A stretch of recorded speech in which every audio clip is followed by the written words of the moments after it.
That's 16. That's it, right?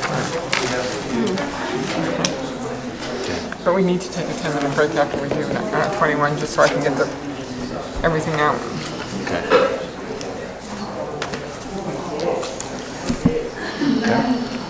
Okay. So let us continue, please, with our Board of Supervisors meeting. We're going to change agenda item. We're going to go straight to 21 in the interest of time. So this is admin. Thank you, Supervisor Edson. Just the reason we're taking this out of order is we need, if the board chooses to approve this item, we need to get it to the state as soon as possible. And what this item is a resolution approving the application for funding for the Butte Fire from the California Disaster Assistance Act program. And we had to make some changes as far as the authorized agents go. They initially were Supervisor Edson, Supervisor Wright, and the CAO. Because of the requirements of the state, we need 3 supervisors lower down on the paperwork that shows that it was approved. Therefore, we had to, and they could not be the same as the authorized agents. Therefore, we're asking the board to approve an amended resolution authorizing appointing the authorizing agents as Supervisor Edson, the CAO, and the Assistant CAO. This funding through the California Disaster Assistance Act program will provide additional funding in relationship to the Butte Fire.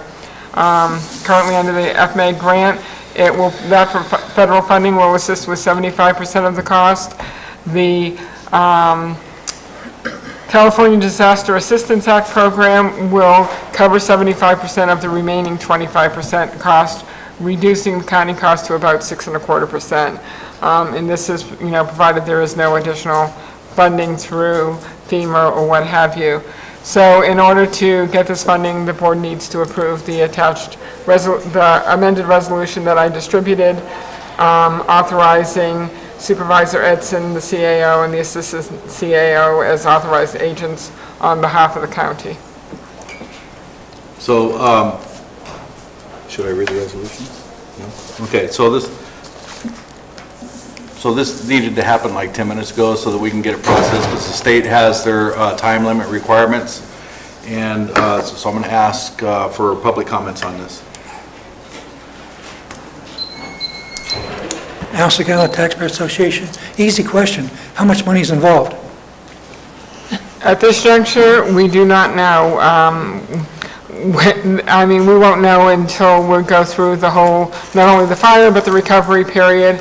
We'll be working on a budget that we'll bring back to the board with the funding, but what we're talking about is additional funding to help cover the cost to limit the impact of the county's cost of fighting of the fire. So it's a greater percentage.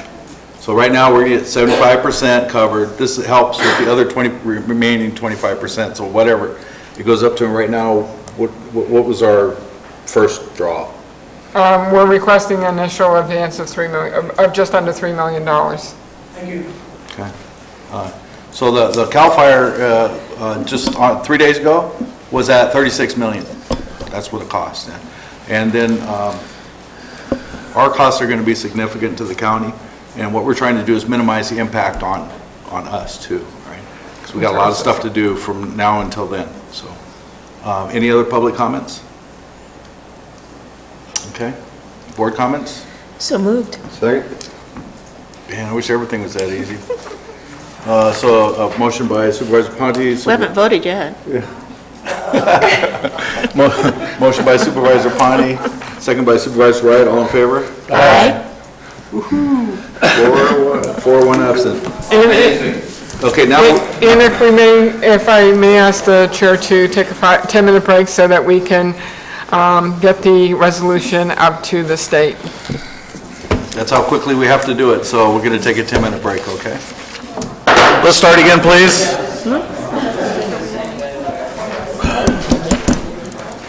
So if the board doesn't mind, I'm going to move, I'm going to go straight to 19 because we have some people that are still working on the evacuation people, the folks in So they came in and requested that we do that.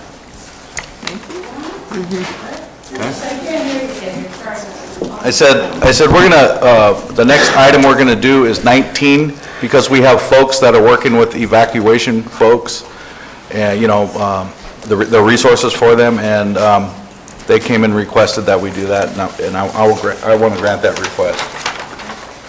I mean, they've been sitting here all morning, and I know it's, I already know the workload that's out there, so I appreciate their being so patient. So 19, Health and Human Services Agency, conduct a public hearing for the purpose of soliciting citizens' views regarding the potential selection of community development block grant project for 2016 grant cycle, and direct staff to bring back a recommendation for the projects at a later meeting. Okay.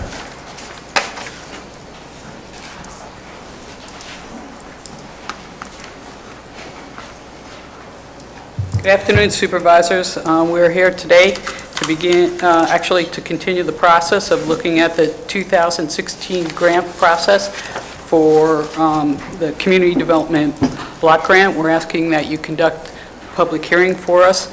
With me today is our consultant, Terry Cox, and she will lead you through that process. Good afternoon. I want to preface my comments by saying that I do have a sign-in sheet for anybody that's attending this public hearing, and written comments regarding the county's Community Development Block Grant Program can be addressed to the Department of Health and Human Services.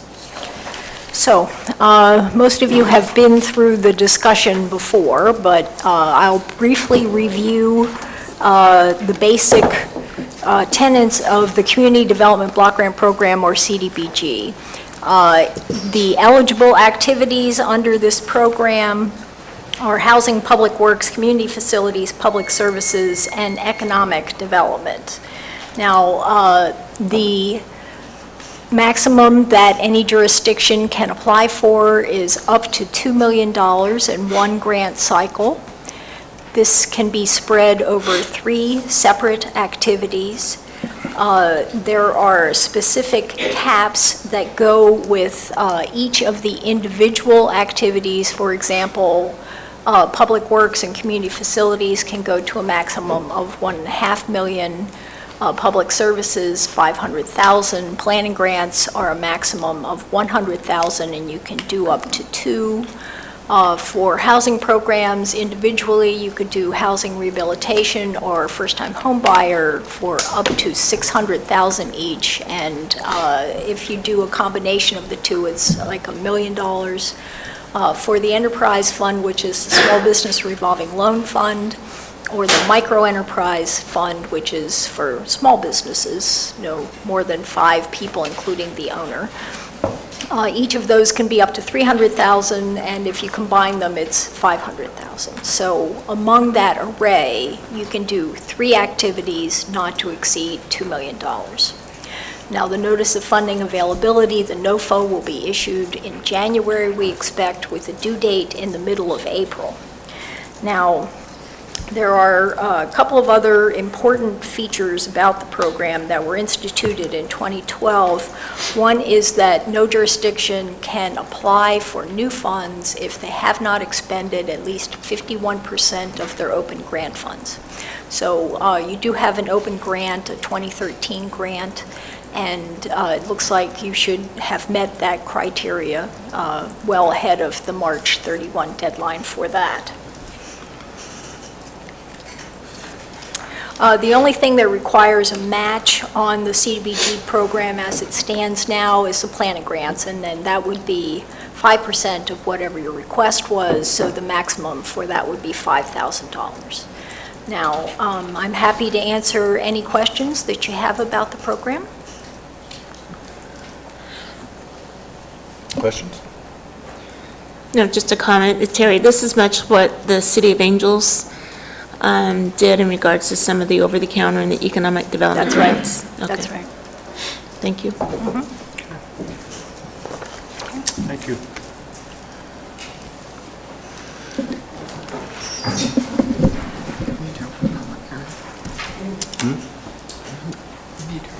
Yeah, so at this time, I'm going to open a public hearing for discussion. My name is Jeannie Hayward from the Resource Connection Food Bank, and we would like to apply for a portion of the grant funding for public service. We have applied for these monies before, and we are finishing up our grant period right now.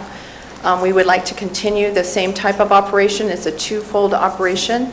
In this new grant, we are proposing to provide food for 4,000 low and moderate income persons living in Calaveras County. However, under the circumstances, and this was written prior to what we're facing today, so under the circumstances that could possibly grow. So 35% of the food that we purchase currently is in the area of fresh fruits and vegetables, because I think that's really important to the health and well-being of our clients that we serve, our families that we serve. It's a twofold project. One side of it is getting food out the door, but the other side of it is really important as well, and that is engaging the community in donating food. And we have put together what we call the Calaveras Food Project, and many of you have heard of that project and maybe even support it. It's an ongoing food drive that just doesn't end, and people bring in with groups. I know a lot of the employees at the county here participate, and a lot of different areas in our community participate. So they actually bring us food once every 2 months, so 6 times a year. We're right now seeing about 4,000 pounds of food donated to the food bank through this project every 2 months, and our goal would be to increase that to about 6,000 every 2 months. So the need continues. Prior to the Butte fire, we were serving anywhere between 800 and 1,000 families at the food bank every month. These families are families that have lived here for a long time, that are perhaps underemployed, many people on Social Security disability. We have served about 1 in 5 children living in Calaveras County, and last year served about 14% of the population here living in Calaveras County. So the food bank would like to be partners with this grant. Thank you.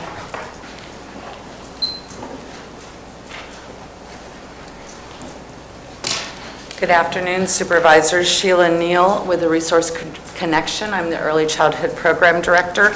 We are also asking for you to consider funding a public service project for dental services in the county. Currently, we're offering a program through some other funding that serves children birth to 18 years old, and then seniors 55 and over. That leaves a huge population in our county that does not have dental insurance or Denti-Cal, and they have no means for services within the county. There are 12 active practicing dentists in the county currently, and none of them are accepting Denti-Cal. So we would like for you to consider that project for us. We were kind of joking before. We want our people in the community to be able to eat the food that they would receive from the Resource Connection Food Bank.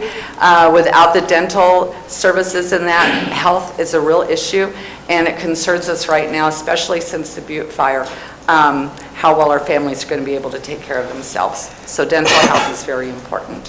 Thank you. I have a question. Yes, ma'am. Is Denti-Cal the same as Medi-Cal, but for dental work? Services, okay. Yes. All right, thank you. Yes. Okay.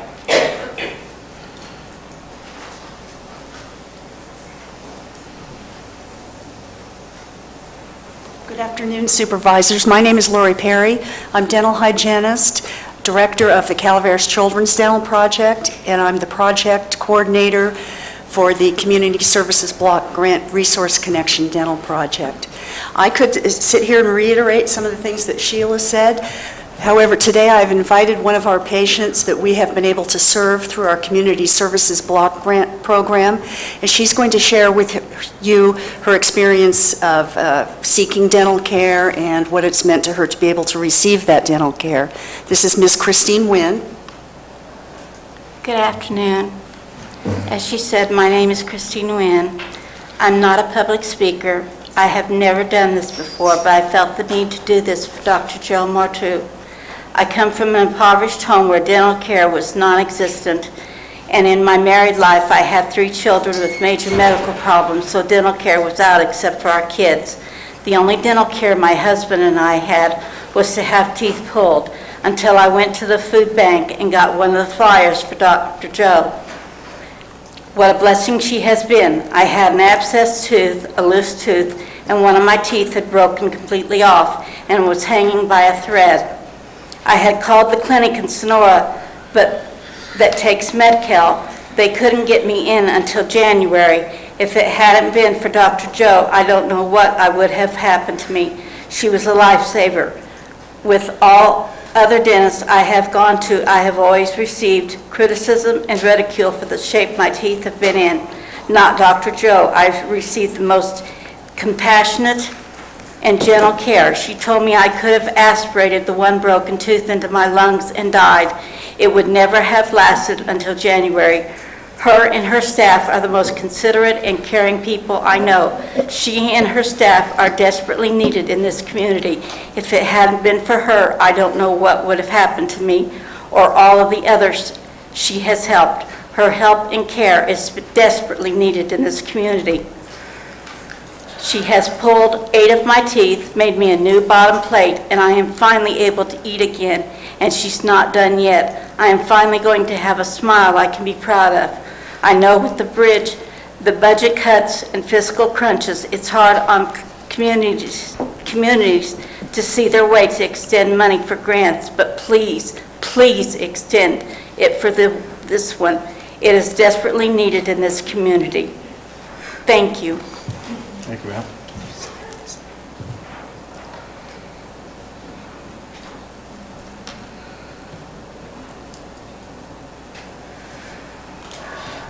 Thank you very much.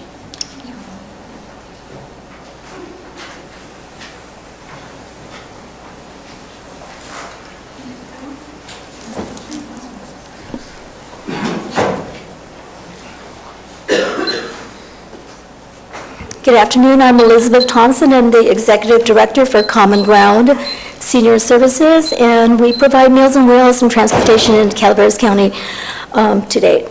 What we are seeking for, and we've been working on for the last couple years, but as you probably know, Calaveras County has been serving frozen meals to our clients here in Calaveras County for the last 10 years when we took over in Amador County. One of our desires or our goals is to locate a site where we can bring back hot meals to Calaveras County so that we can have the daily well check that is lacking. I mean, the once a week daily well check is once a week well check is really good, but the daily well check is really more vital to our seniors being home and without having to leave their homes. So with this grant, the public service portion of it, we are asking that perhaps we can be considered for using some of the funds for a site for the Meals on Wheels so we can serve hot meals to the different county, to different areas. And we do service all of Calaveras County. Thank you. Thank you. Okay. Good afternoon. My name is Frank Meyer, and I'm a gentleman because I let the ladies speak first. Anyway, I'm here to represent Habitat for Humanity, and we were proposing a home repair program that would fit on top of what we're already doing, but obviously the need has greatly increased since I wrote this proposal. What we do with home repairs, we address a variety of health and safety issues that are faced by these households. Now, they'd all be homeowners. That's the only people that we can serve. So we do extensive interior, exterior home repair, and that addresses, health and safety issues primarily.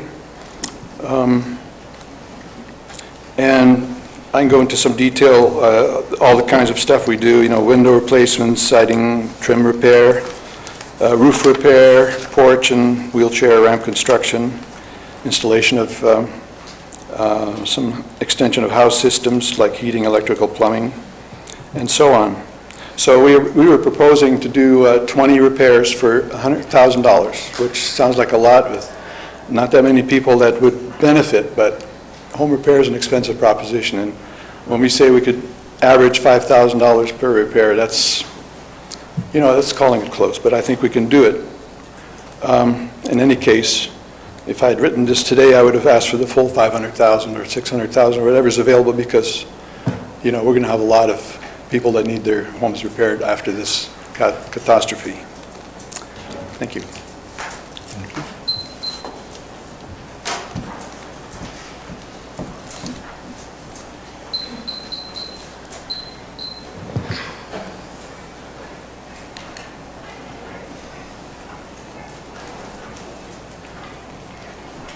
My name's Bonnie Newman, and I'm a taxpayer here in Calaveras County. I moved here 40-some years ago when I was young. Now I'm old, I'm a senior citizen, and there's something that I think might be a real benefit to this community.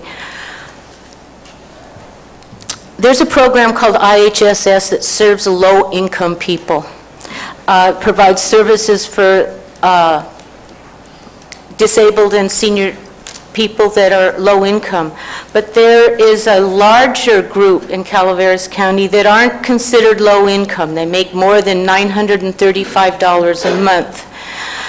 These people are looking for in-home help services that will help them stay in the homes. There's over 1,000 people in Calaveras County who have been fingerprinted and background checked to provide home care services. There's less than 300 of those people working. Those people could be available to anybody in Calaveras County on a private pay basis for hire to come into their homes and help them, assist them in their housekeeping, their medical transportation. And there isn't a program that's looking at this. Although IHSS is very similar, I'm not sure that we could get IHSS to expand. But in our community, in Calaveras County, I can't remember, is there 30% of our population is over the age of 65 or 60% of the population? There's a lot of people, 33? Okay, so a third of us are old. We'd like to have some, huh? I'm not old yet. Okay. I'm talking me. A third of us that are old are looking to have some help. Right now, I provide help, but you know what? Tomorrow, I might fall down, break a hip, and I won't be able to take care of myself. I don't make very much money, but I have 2 properties. That would disqualify me from IHSS. Who am I going to get to come in, help me go to the bathroom, change the sheets on my bed, fix a meal for me? I'd like to be able to have a list of people that I could call that I know have been pre-screened and gone through a program that could help in that assistance. That's why I'm promoting a program that would provide in-home help for people who don't qualify for IHSS, but who would be willing to, on a private pay basis, hire individuals to help them in their needs. I wanted to talk to Mary about this beforehand because I thought this was a CSBG money, but this is a CDBG money. But it seems like for social services, it would cover the same thing. So that's what I'm asking you to consider, is entertaining a program that could address 1/3 of the people in our county who may need assistance in their home by a group of people who've been screened, trained, fingerprinted, background checked to provide that service. So thank you for that consideration. Thank you. Okay, anybody else? All right, how about the board? Oh, one more. I just have to sign it, I'm sorry. All right, it's okay. How about the board? Any ideas? I support all the ideas that have been presented, so That sounds like a good idea. I'd like to see them move forward. Yes, I'd like to also see something towards economic development. We have, through the chamber and EDC, there's a couple ideas going on about an incubator. And it would be helpful to be able to fund part of that. Probably wouldn't take much, but at least to get it started to where it can be self-sufficient, and then so we can help people to learn how to run a business and teach them how to start and you know, draw up a business plan, do a resume, you know, things like that in a real life environment. So. So EDC and Chamber has a opportunity to submit a proposal forward for this. Yeah, in this actually, funding the cycle. Chamber's leadership program is working on a business plan right now. So. Other than that, anything else? Okay, so we can close this public hearing. We'll bring recommendations back to the board. Thank you. Thank you.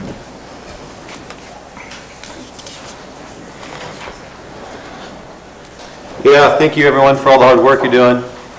Great.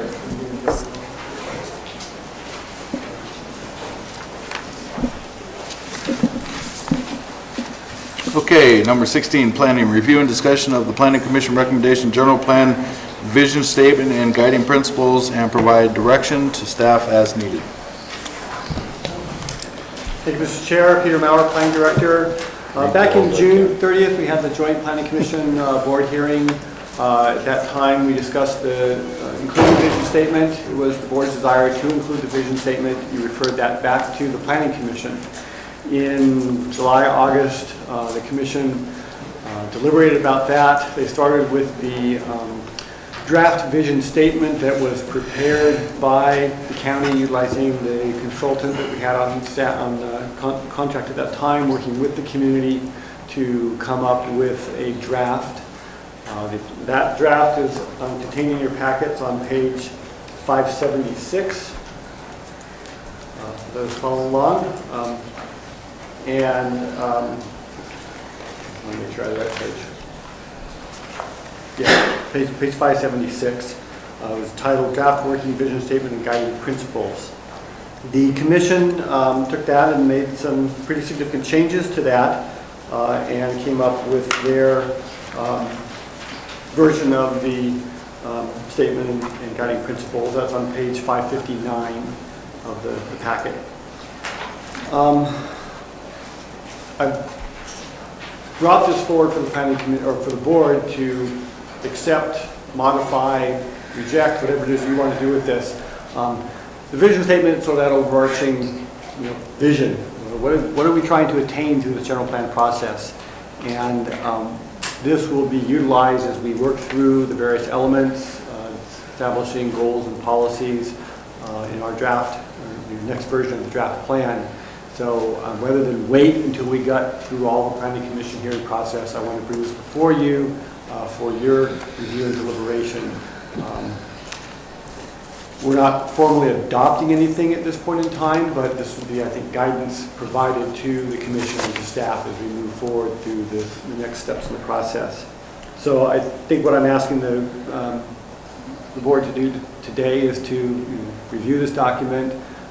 You can accept it as Planning Commission has modified it. You can make some minor modifications. We can make those changes right now at the hearing today, or if you want to make some more significant changes, my recommendation would be to refer it back to staff. We can bring something, some specific changes back to you, whether you had to wordsmith a lot of text changes in a public hearing and bring it back at a later date.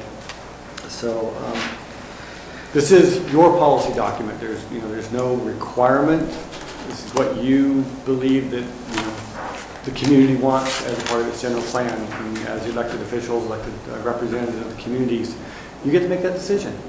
So it should reflect what you believe to be the vision as we move forward through this general plan process and through the effectiveness of the plan that we have over the next 10, 20 years or so. Don't have anything else unless you have any questions. Well, I'll just start off by saying that, it's hard for me to really focus on this vision statement today after, or where we're at now in the county as it compared to where we were a few weeks ago. So I would prefer to table it for today and bring it back a few months from now and have a more longer discussion.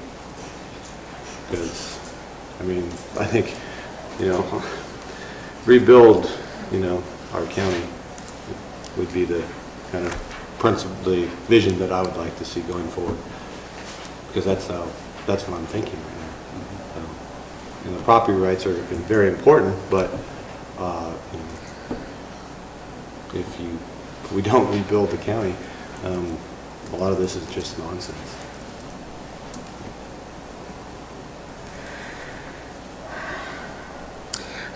My thought is, because we have a board member that's absent, and there's only 4 of us, that it would be difficult to approve this today. I agree with Chris. My mind is right now on evacuees and finding some form of plan moving forward.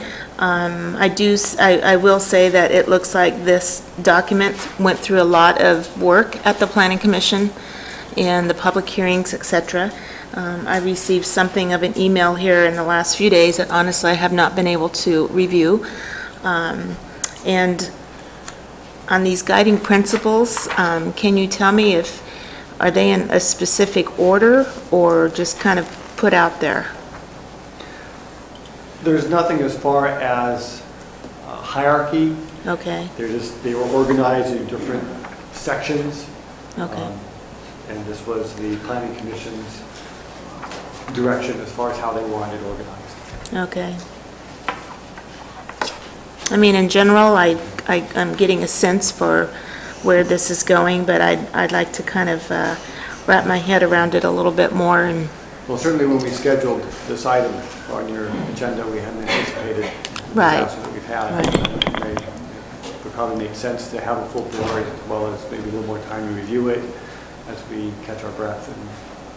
And does this need the approval of the board here for the Planning Commission to continue their work? We will continue our work. Okay. The sooner we can sort of finalize this aspect of it, the better. If there's, you know, direction changes that you want to see from what the Planning Commission has adopted, then the sooner we make those changes, the better. Okay. But there's no deadline on it. It's not going to stop kind of that weekly process of reviewing the general plan? No, it won't stop it any more than the fire has stopped everything that's going on. Okay, all right. I'm not as worried about what this says as about what maybe it doesn't say. And I think if the lessons of the last almost week and a half now, whatever, have brought anything to mind, this should probably also have a strong element of public safety added to it, and I don't know if we're prepared to add that yet, because each day we're learning a little bit from it that protects the public going forward in case of some, you know, we were to, this county's seen a lot of forest fires, but never a catastrophe like this that I'm aware of. And I think that something here should give us guidance on how to protect in the future from something of that nature again. So I would not be opposed to letting this sit for a little while.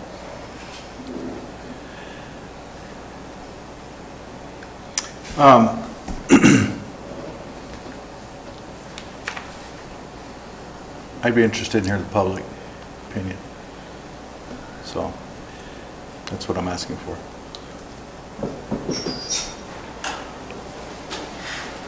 So we have public comment?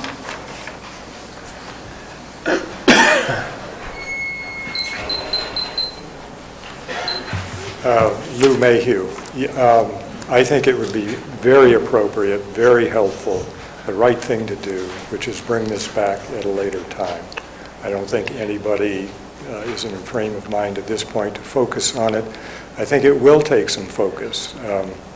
Some of the items will I think draw comments and suggestions, and I don't think anyone wants to get into wordsmithing or coming up with new ideas at this point. So I totally support that notion. Thank you. Okay.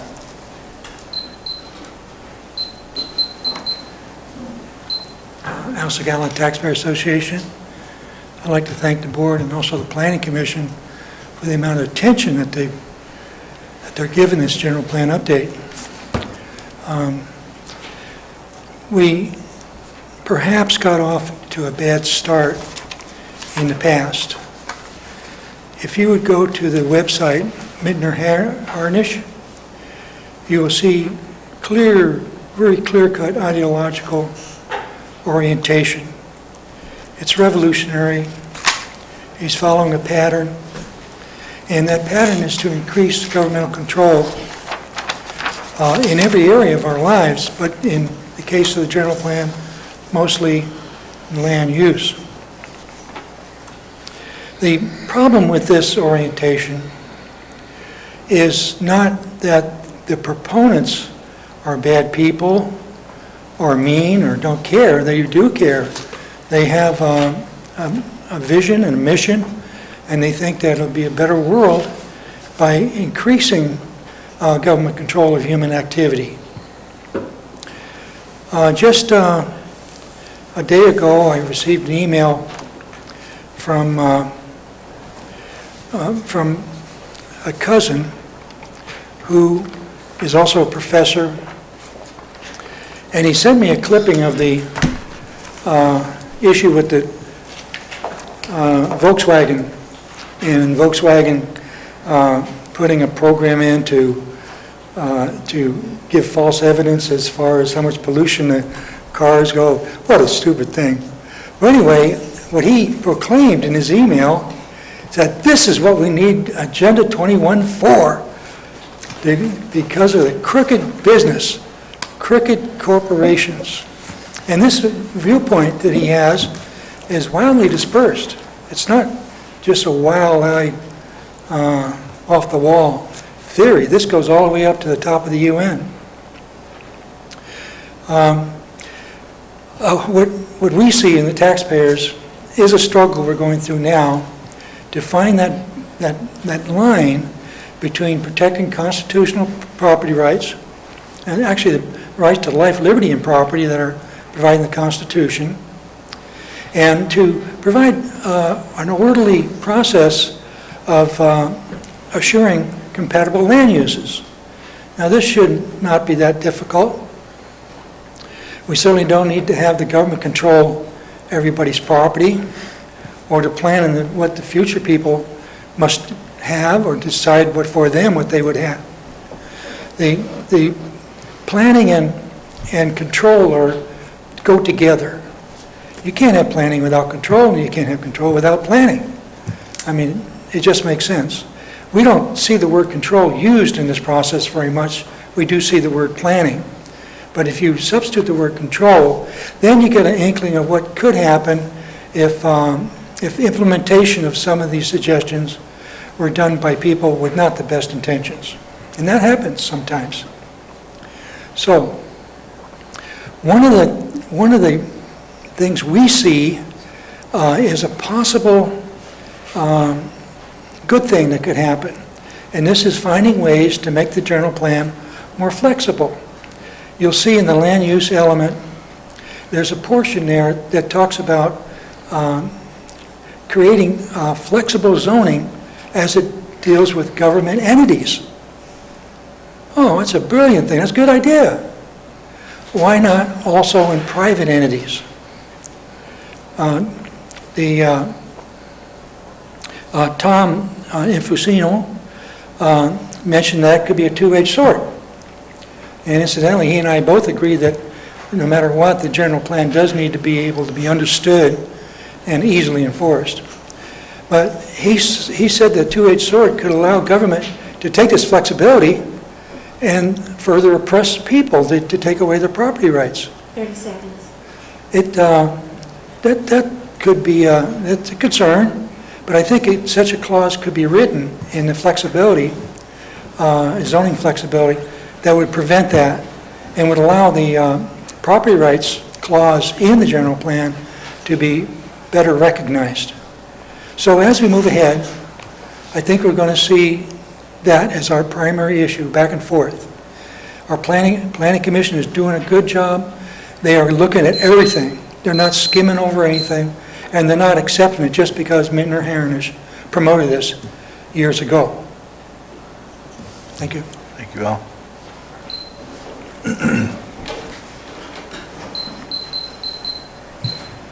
Colleen Platt. Steve, I liked what you had to say, worried about what it doesn't say versus what it does say, and the emphasis on public safety and protecting the public. We're afraid that some of the things that were taken out was the balance with the public welfare that used to be in the vision and guiding principles. The property rights used to have in there a balance with the public welfare, health and safety and well-being, and that was taken out of one of the guiding principles, and we would prefer to see that put back in with that balance. There was also a balance with economically and environmentally sound policies. So these are what the coalition originally recommended under property rights, is to have those property rights but have them balanced with the public welfare and health and safety. Thank you. Okay. Any other public comments?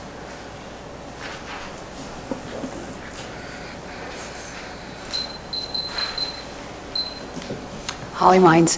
Actually, I don't want to be repetitive because I think that Colleen pretty much took the words out of my mouth, what I was intending to say, but I just wanted to refer you to a letter that Tom Infacino did send to you. I think it was just in the last couple of days.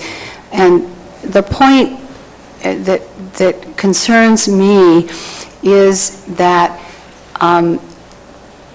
my impression that Peter charged the Planning Commission with was to take all the comments that had been submitted by, I think it was March 20th, under the guidelines of 90 days of review, and review those and then begin to rewrite the general plan based on the concerns of all the citizens and the recommendations that people had made. I've attended quite a few of the Planning Commission meetings since that time, and my impression is that the Planning Commission has taken it as its personal charge to rewrite the general plan with some mandate, because they're newly elected, or they're not newly appointed from newly elected officials. However, I would like to encourage you to take a look at the attachment that Tom sent to you, which, when the issue of rewriting the vision statement, vision and guiding principle statement came up, we listened carefully to what the property rights people said and the people who are interested in economic development. And so we tried to incorporate the ideas of those who see the highest priority as property rights and economic development, and integrate them with the principles that are really important to us, which is balancing those with the public welfare, the public good, whatever you want to call it, and looking for ways that we can preserve our environment and protect our natural resources. We're not saying that you should take the other ones out, but in light of what we've just experienced, I think we all, now that we drive through our county and see the devastation, might be more inclined to be concerned about how we as a community in general are protecting what we have. And also, I just wanted to point out that very often the definition of government is the body that's going to control everybody. But we all know that there are many functions which are provided by the government which cannot be provided by individuals. And again, the fire was such a perfect example of, if we had all just tried to fight our own, protect our own houses with our hoses, and everybody's running around, trying to move their animals and spray off their houses, there would have been utter chaos. And the only way that it could successfully be done is organizations, groups that are created and funded by government or by our tax money, that can create an organization that can work on the fire in the most efficient and effective way and get people out of the way so that they can do their work. So I think we need to start thinking a little bit more broadly about what the definition of government is. It's not all bad.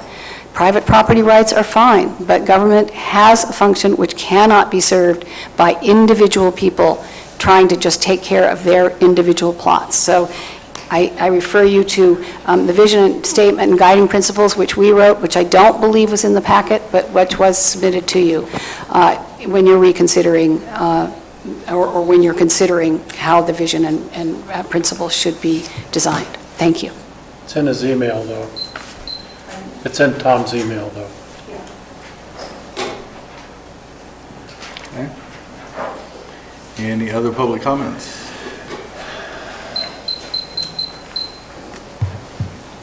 Government is great, and I see, well, 4, but 5 people sitting on that board. That board got cleaned up, and there's a reason for it, okay? Very few people talk about D and so on, but A, B, C, and a D. I was at those meetings, folks. Not everybody is a stooge just going to go along with because 3 people at the table will tell you it's a great idea. But that's what we have elections for, folks. That's why we had elections. That's why I see a few people that have a different outlook, what the future is going to look like. Also, in the past couple of days, we also seen nature is a hell of a lot bigger than any one of us, any government. We're not going to control it. We hopefully can make plans to be ready and prepare for it. We're not going to change climate change. We can prepare for it as human beings, supposed to have enough brains and planning that we can plan and modify our way of living so we can survive it. Hopefully that it teaches a lesson. Nature is a hell of a lot bigger than any one of us or any other government, folks. California can prepare for a drought, but south, down by LA, a bridge got washed out because of so much torrent of water was coming down. So I can bring up a whole bunch of other sources. I know people that I disagree with have good intentions, but I'm a big boy. I can build my own house. I can drink my own water, and I can set my standard of living. And I'm old enough, way too old, to have any other organization, whatever ideology they have, religious, political, natural, whatever, to tell me what I should do. And that showed again in this county that people, not organizations, that got their butt in gear and helped each other.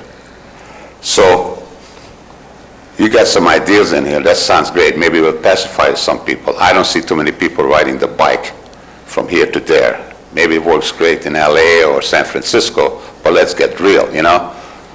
You might ride a bike down, but you're not going to ride the bike up. So that's great.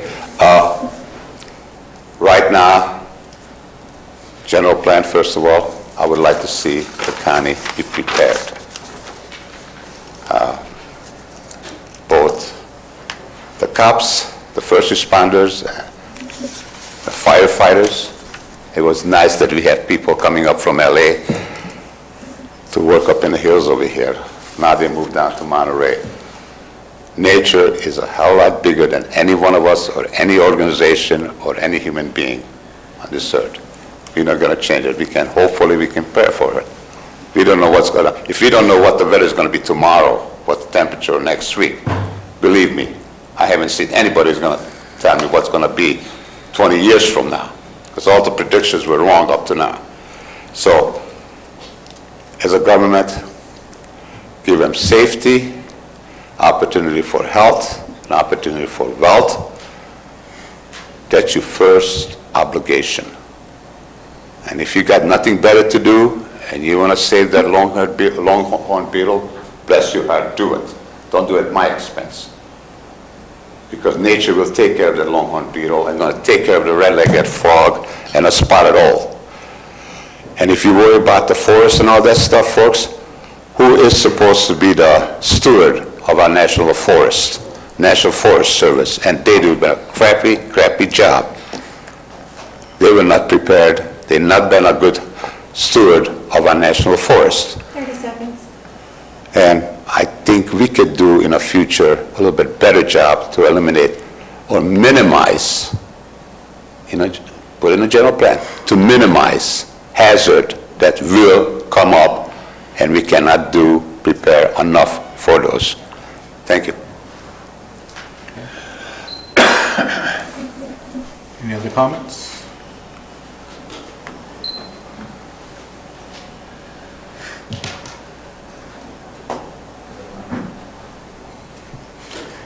You got me there, El. I thought you were going to say something.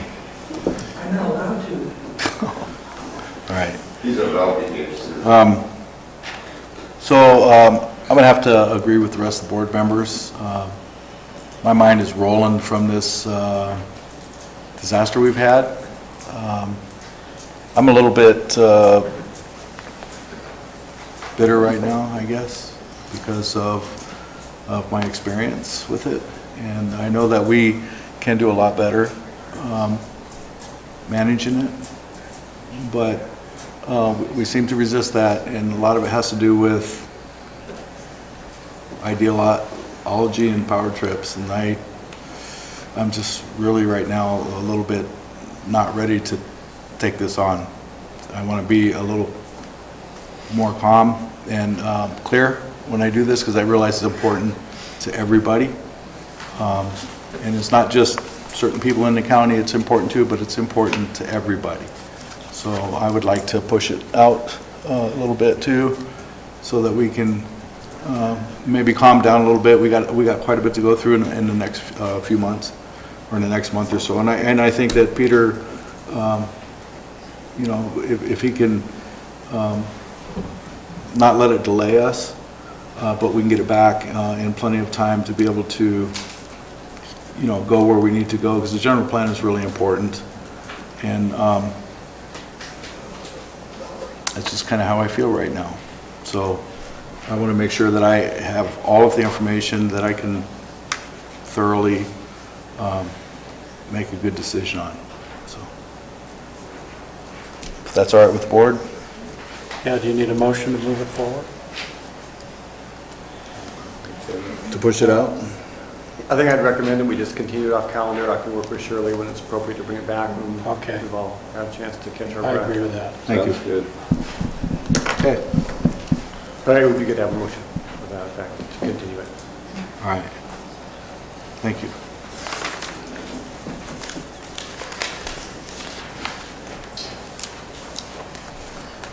Okay, number 17, Public Works. Did you want a motion, Peter? Is that what I heard you say? Do you want a motion? I think it would be good to have a motion that it would be continued. I don't know if it's necessary. There's not an actual action. I mean, it's not a hearing necessarily. It's not required, but certainly if staff is wanting direction to bring it back, is there a certain timeline that the board is looking to have it brought back? Like Peter said, if it's just continued off calendar for staff to work with admin to bring it back, a motion is not required, but certainly. So what do you guys, what's your timeline, do you think? Want to set one? When it's appropriate. Yeah. We can do that. Do you want, like in a month or something like that? I would say in the next 30 to 45 days. All right, I'm good with that. I think it's important to continue, and as well as, support the Planning Commission in their efforts and give some feedback so it helps them continue to progress on this. Yeah, they're working hard too. Mm-hmm. Just right now, I think we're all pretty beat up, to tell you the truth. So I don't think it's going to delay us that much by pushing out like 30 to 45 days, like Debbie said. First meeting in November? Yeah. Without setting a date, we'll make sure it's on the agenda. Great. Thank you, Peter. Thank you. A lot of unknowns ahead of us. Thank you, Peter.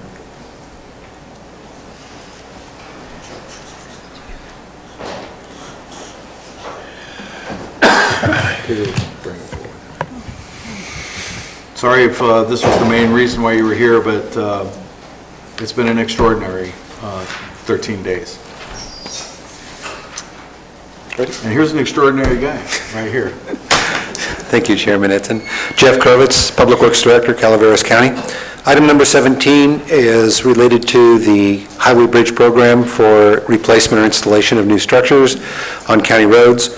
We currently have a low water crossing on Stagecoach Road, and we've been going through the environmental process and preliminary engineering. We've discovered that the habitat in the area of the bridge will support endangered species, specifically the California red-legged frog. In order to mitigate the permanent loss of habitat, it's necessary for us to purchase and permanently protect an alternative habitat within the county that is also available and supportive of red-legged frogs. This item before the board is approval for the purchase of banking, purchasing credits at this mitigation bank, which helps to support the environment for the red-legged frog in support of mitigation for this bridge project. We will be replacing a low water crossing with a bridge.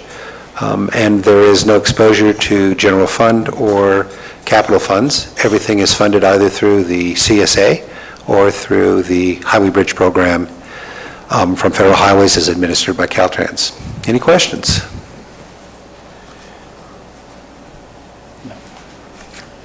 Does this particular CSA, are they aware of this? Yes, they are. Okay. CSA 4. Yes. I have to say I like the name of that mitigation bank, though. The Big Gun Conservation Bank. I thought I'd read that for everybody. It's the only one in the county. Okay. Public comments? Al Segala, Taxpayer Association. I'm familiar with that project or that stream. As a real estate broker, for the last 40 years, I sold properties in the Diamond 20 ranches. And what happened was there's a large culvert there at one time, and it washed out. And then since then, a little bit of paving was put at the bottom, and you just went down the dip, and then if you don't have a lot of rain, you just crossed across the water and went up the other side. And that's the way it's been for 20, maybe longer than 20 years. I think that a lot of public money is being wasted. Probably a less intensive design instead of a bridge. There's only a few people that cross there. Very low use.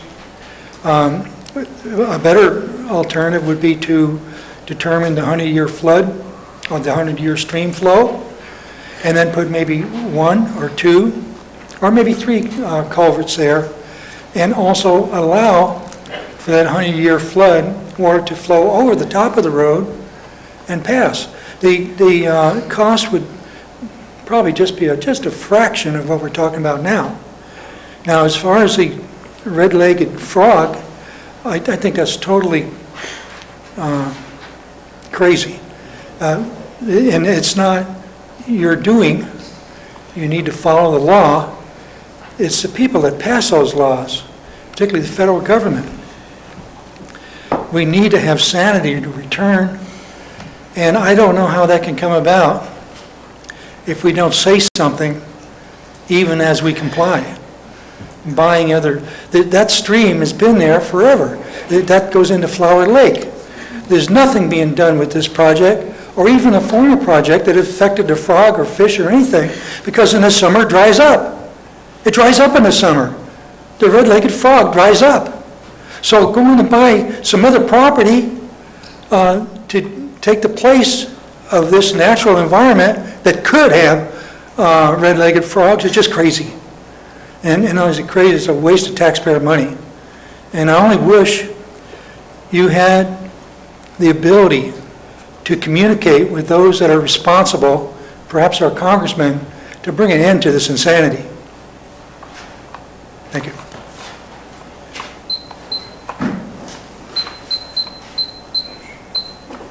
smiling at me already. I don't know why. It's ridiculous, folks, and you know it, okay?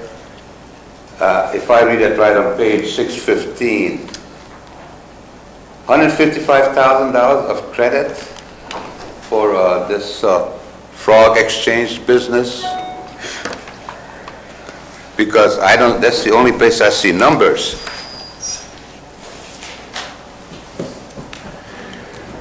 Red-legged frog, $155,000, that doesn't live there during the summer. And people wonder, how come, oh, I'm so anti-environmentalist. It's not that, folks. It's the ridiculousness, the obscene, obnoxious, ridiculous ideology. I mean, if those folks need a bridge, that's fine. I mean, I can make another bridge thing, sure, also. But it's beyond stupid, okay? I mean, some of these folks might think about it. I didn't see anybody running out there and saving red-legged frogs like the fire, okay? Or the spotted owl, or saving any of the bald eagles, or smelt, or whatever you want to call it, okay? So, anyway, that's got to be done, it's got to be done. But like you said, it's not from you guys, it's not from Sacramento. And that's why there's election, and that's why I replaced some morons in Sacramento. I know you guys stuck, so I'm not picking on you. There's a lot of bimbos and bimbettes in this world. I don't blame them. But there's some schmucks in Sacramento that needs to be replaced, and soon. Thank you.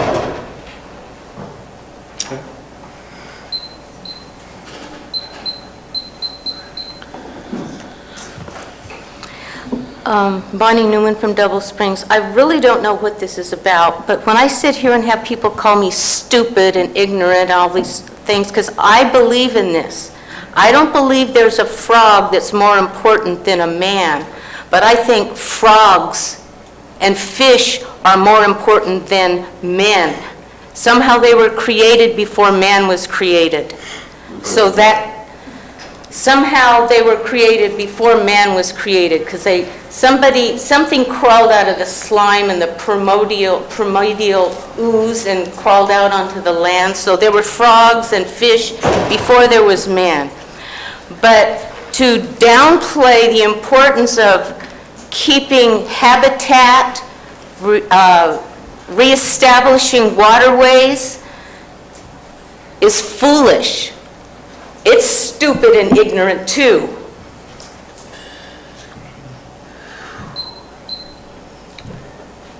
Any other public comments? Okay. Make a motion to approve. I second that motion. Motion by Supervisor Ponte, second by Supervisor Kearney. All in favor? Aye. Opposed? Okay. All right, number 18. Sure show. Number 18. Thank you, Jeff Kravitz, Director of Public Works. Unlike the previous item, which was a federal environmental document mitigation, the item in front of you now is a California environmental quality document. This is a CEQA, a request for the board to approve and adopt the CEQA for the Monji Road Bridge Replacement Project. We're replacing a single lane bridge that's approximately 12 foot wide with another single lane bridge that meets safety requirements and seismic requirements. That's about 16 and a half feet wide. That's clear rail to rail.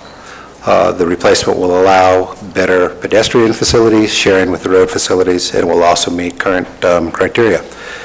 The environmental document is an initial study, mitigated negative declaration, which means that all potential impacts that have been identified through the various studies have mitigation requirements that will become part of the project, either prior to construction or through construction, that will mitigate those potential impacts to less than significant. The action requested of the board today is to approve this ISEA. Questions? Questions? Okay. Public comments? No public comments? Okay, can I have a motion, please? I'll make a motion to approve. I'll second. Motion by Supervisor Wright, second by Supervisor Ponte. All in favor? Aye. Okay. Thank you. Thank you, sir. All right, number 20, Auditor Controller. Resolution, is she here? That's here.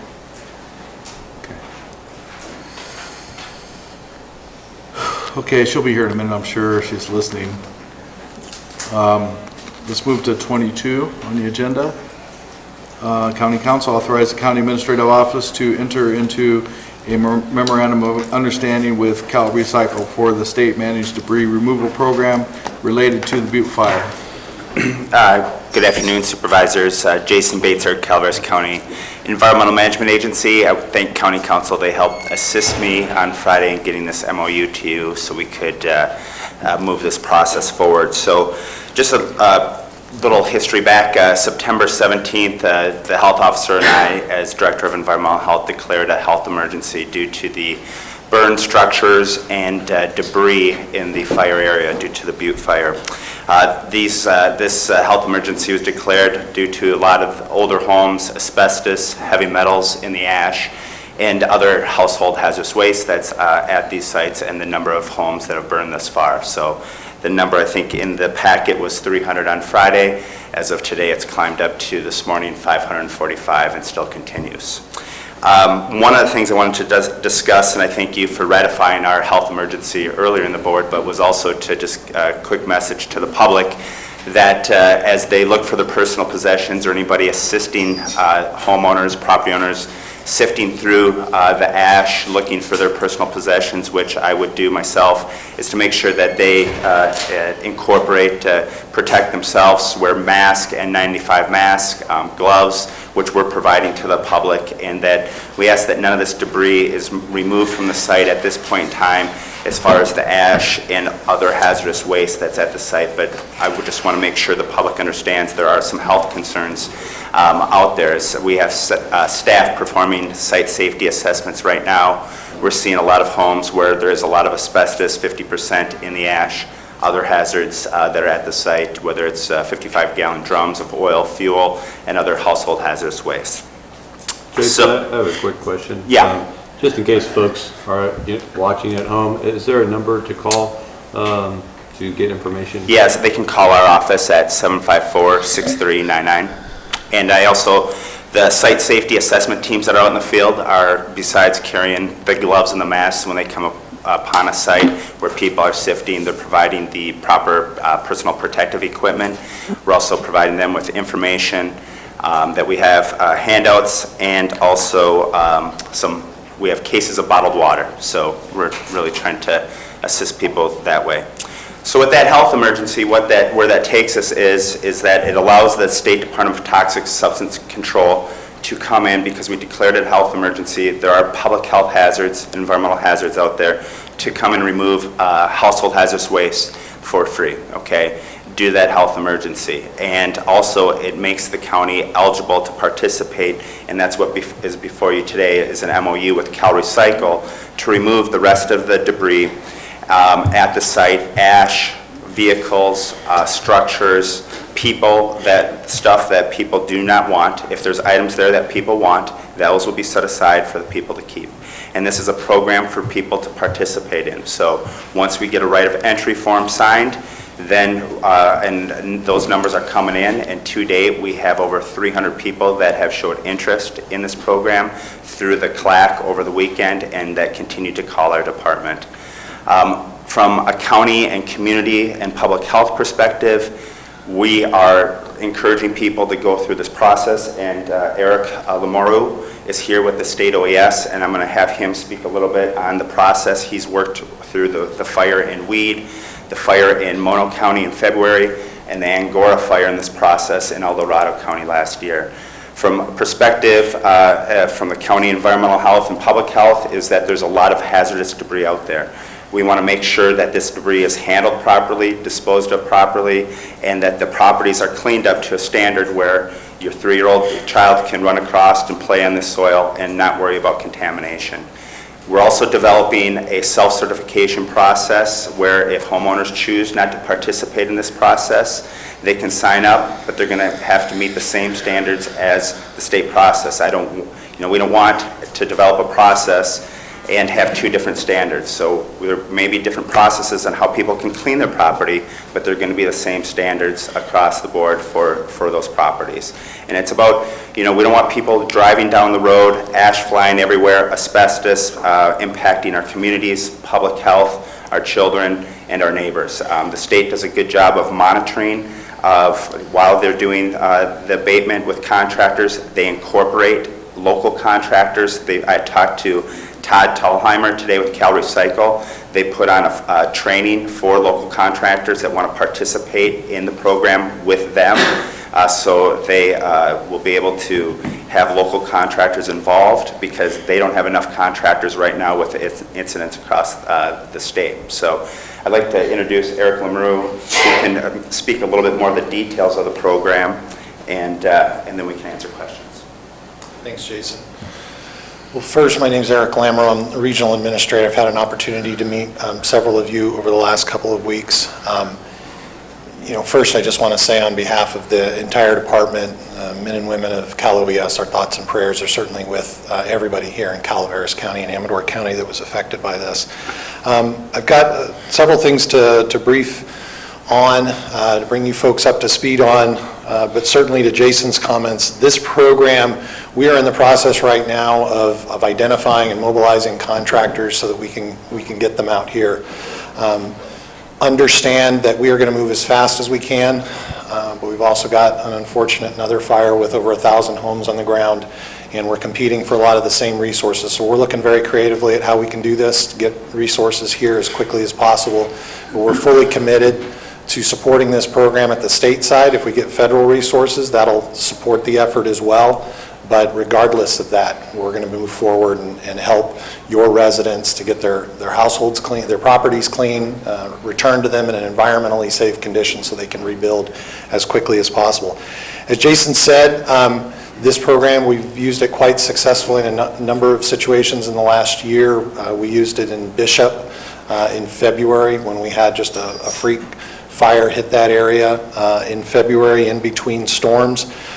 We used it when we lost 143 homes last year in Siskiyou County. We're very sensitive to the needs of the community and the needs to have local contractors involved wherever we can, and so we will do that. There's oftentimes a need for a lot of subcontracting resources, so we'll be very sensitive to that.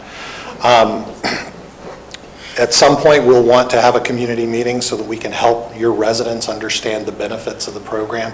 Because my view is that this is an opportunity for residents that are overwhelmed by what's literally in front of them on their property, an opportunity for somebody else to come in and manage that and clean that up and return to them a site that is ready for them to rebuild. So that's what we're committed to.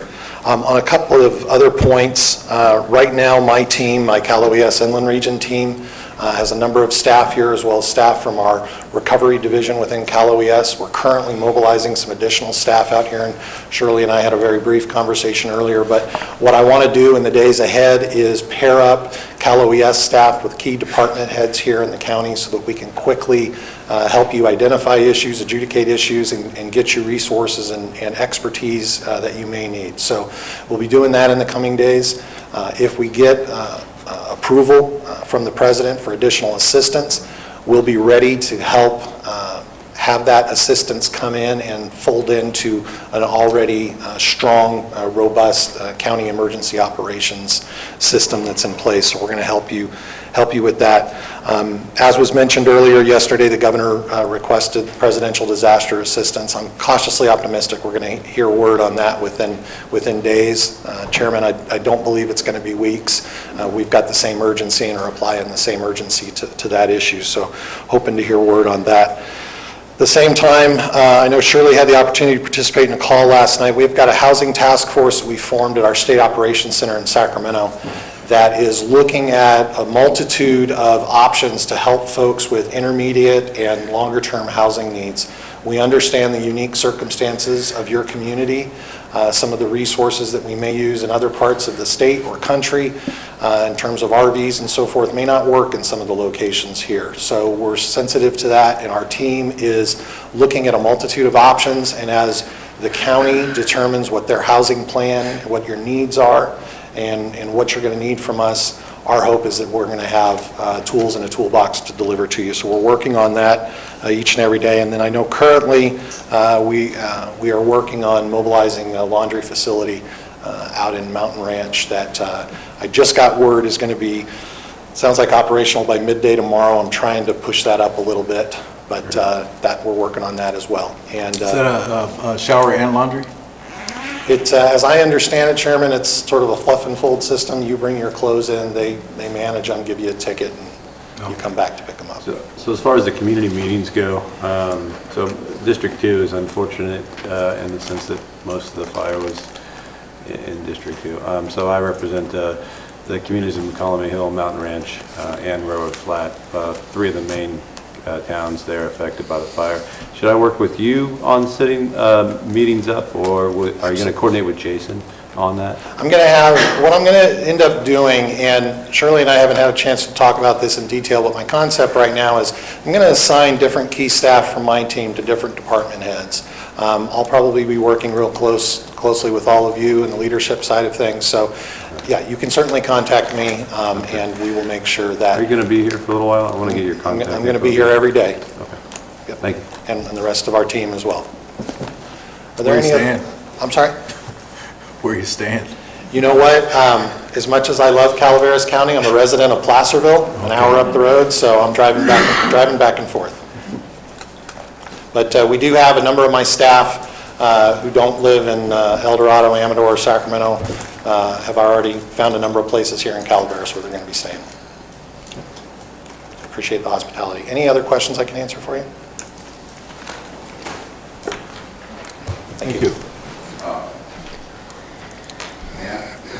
Public comments? Thank you. I have questions, but that's all right. One of the quick comments I like to, he didn't mention water, saving water if it rains, and what we're going to do about so that if it rains, the down water, that would like to have it addressed, okay? And just out of curiosity, and they said they're going to pick up all this dust and so on, what did they do with it? Do they burn it? Do they bundle up and bury it? I just like to know what is the eventual designation for that poison. What are you going to do with it? You going to take it to another county and sell it, or what are you going to do? Placerville. Okay. Your house, Peter. So that's been one of our concerns too. So Jeff Krovitz and I, the Public Works Director, have been working with that. And because of the status of our landfill and where it's at, we're working on right now is the waste. We would take the all waste to Forward Landfill in Stockton. That is a permitted site. So working on the waiver of forms on that. They should be executed. Jeff might have more information on that, but that is where we're taking the solid waste, and the hazardous waste will be transported by DTSC to a permitted treatment, storage, and disposal facility. Okay. And you want to speak on the stormwater? Yeah, on the watershed issue, we had a conversation with Mary and Brian the other day when Director Ghilarducci and CAL FIRE Director Pemlott were here.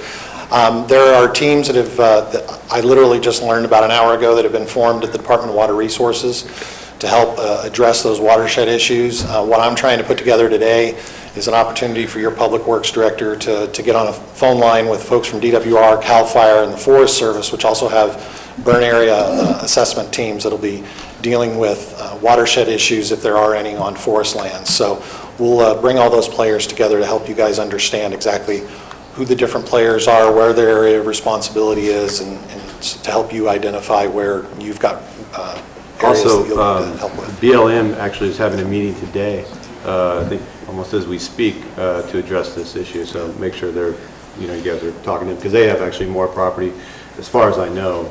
I could be mistaken, but I believe they have more property affected by this fire than the Forest Service. Yeah. So that's really our job, is to help coordinate, bring the players together so you don't have to try to figure out who I need to talk to. So If I don't have enough folks here and I need to bring more folks in, let me know and we'll do that. But hopefully by the end of the week, I'll have a number of additional staff here that'll be able to give you the attention that you guys need right now to continue to move this recovery process forward. So what about the private property owners and their watershed issues? Is it also for private property owners? I don't know. Okay. So talking to Cal Recycle, if they go through the program, after the debris is removed, if the foundation needs to be removed, they remove the foundation. If there's hazard trees that are in the way of where the new home will go or the roadway, they'll also remove them. But at the end of it, besides obtaining soil samples to make sure that we have a clean site, they also implement best management practices for stormwater at that site. So obviously a lot of our homes are on steep hillsides, so after they're done doing the debris cleanup, they do implement best management practices for stormwater for that property, and then get it ready so the people are ready to build and move on. So. Okay. Yeah, I think what I was wanting to find out, I heard from CAL FIRE that they were going to get some foresters out to talk to property owners on some of their, because you know there's going to be erosion problems, right? Yeah. And so yeah. And I know for a fact that some insurance policies have something in there for that too. Like I know my mom does, and others that I've talked to. So they have a certain amount of money that covers either planting trees or some type of erosion control. So the Cal Recycle, they'll just look at the hazard trees for the impacts on where the residence is. So beyond that, people have to go through if they have insurance, and or coordinate with CAL FIRE on that. So Jason, one of the in my district, there's a lot of very independently minded folks, as in all of Calaveras, and they don't trust the government, and they don't trust that any government process is going to be fast enough, especially when they look at the extent of damage. Over 545 homes now, and so they want to start working on their sites yesterday, to get rebuilt as quickly as they can. How much manpower are you going to have on site? Is Cal Recycle going to have here in the county to really expect to get it done in a turnaround of what I heard before Christmas? I mean, that seems like... So I can just speak to what they've done in the past, and I'm really putting pressure on Eric and Cal Recycle staff. DTSC said they could be here with staff on Monday. We'll do some reconnaissance and take information that we have, and then once we get right of entry forms signed, if people choose to participate, and start removing the hazardous waste off the sites. Cal Recycle said they would have people here the first week of October to start deploying. I know from the Angora fire up in Tahoe, mind you, the population density was, a much smaller radius than what we're dealing with here, but they had 247 homes, debris removed, ash removed, soil sampling done, and ready to build within 32 days. So just based on those past experiences, I'll let Eric speak a little bit more to that, because he's worked in the city of Weed and Bishop and the Angora fire, but that's just sharing with you what I heard from Cal Recycle. We share, the director, the governor, share your desire to get this done as quickly as possible. We've had an extraordinary fire season, and we've got cleanup projects going on right now in Trinity County. Before we had the Valley Fire, we had the Rocky Fire, there's a program going there, the Valley Fire, and now what we're experiencing here. We're going to move as quickly as we can to get those resources here. I don't have a date for you right now. I'm going to try to have that before the end of the week. Make sure you guys have an understanding of what we're looking at in terms of resources on the ground. Yeah, because just so you kind of, you probably understand, but folks, they are really impatient, and so if you have specific, concrete numbers, because I don't want to promise people that something's going to happen, and then here it's March of next year, and we've done 100 cleanups, and because of all the factors you just listed there. Once the resources are mobilized, this is going to happen on a very fast pace, and the resources that are here are going to stay here until the cleanup's done. Okay. But I don't want to speculate right now on when those resources are going to be here, because we're working a number of moving parts, and potentially getting federal resources is a good thing, but it also brings with it some contracting rules that we've got to follow that in a lot of these other projects we didn't have to. But we're working through that. I want to have resources on the ground here next week.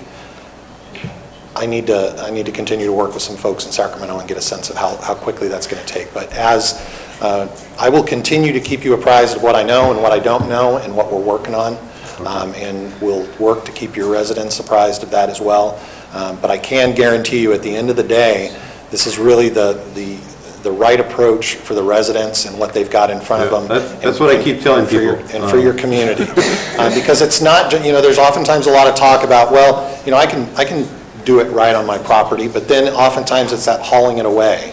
Where's it going? How's it being hauled away? And that becomes an impact to the entire community. So we've been very successful in mitigating all of those factors in a number of other areas, and looking forward to doing the same thing here. Yeah, so the soonest you can get me like specific amount of, it's impressive if you have, large numbers of personnel on site. If we're starting this work and we have expectations of completing this many, sites by X time, and that way I can really reassure people, because I guarantee you folks are out there as we speak cleaning their sites.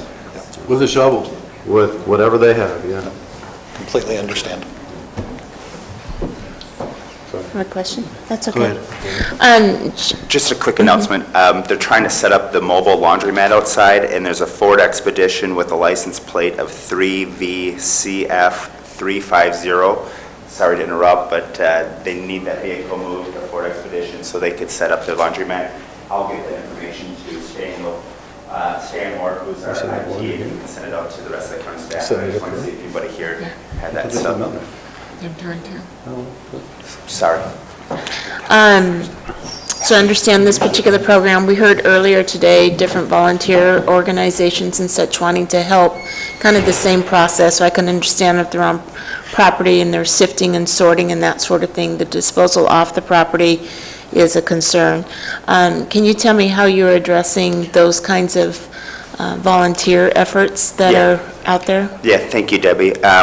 I met on last Friday with different volunteer organizations. Also met yesterday, Jeff Krovitz and I met with some of the volunteer organizations, and really trying to let them know of the process that we're setting forth, not only with this volunteer program with the state of California, but also in the development of a self-certification program. But working in the interim and to assess property owners where if they want to assess their property owners with looking for personal items, whatever they may be in the burned area debris, if they wanted to sort out recyclables ahead of time during that process, metal and other items, and set them. What we're just asking right now is for none of this debris to be removed from the site until we have our established work plan in place.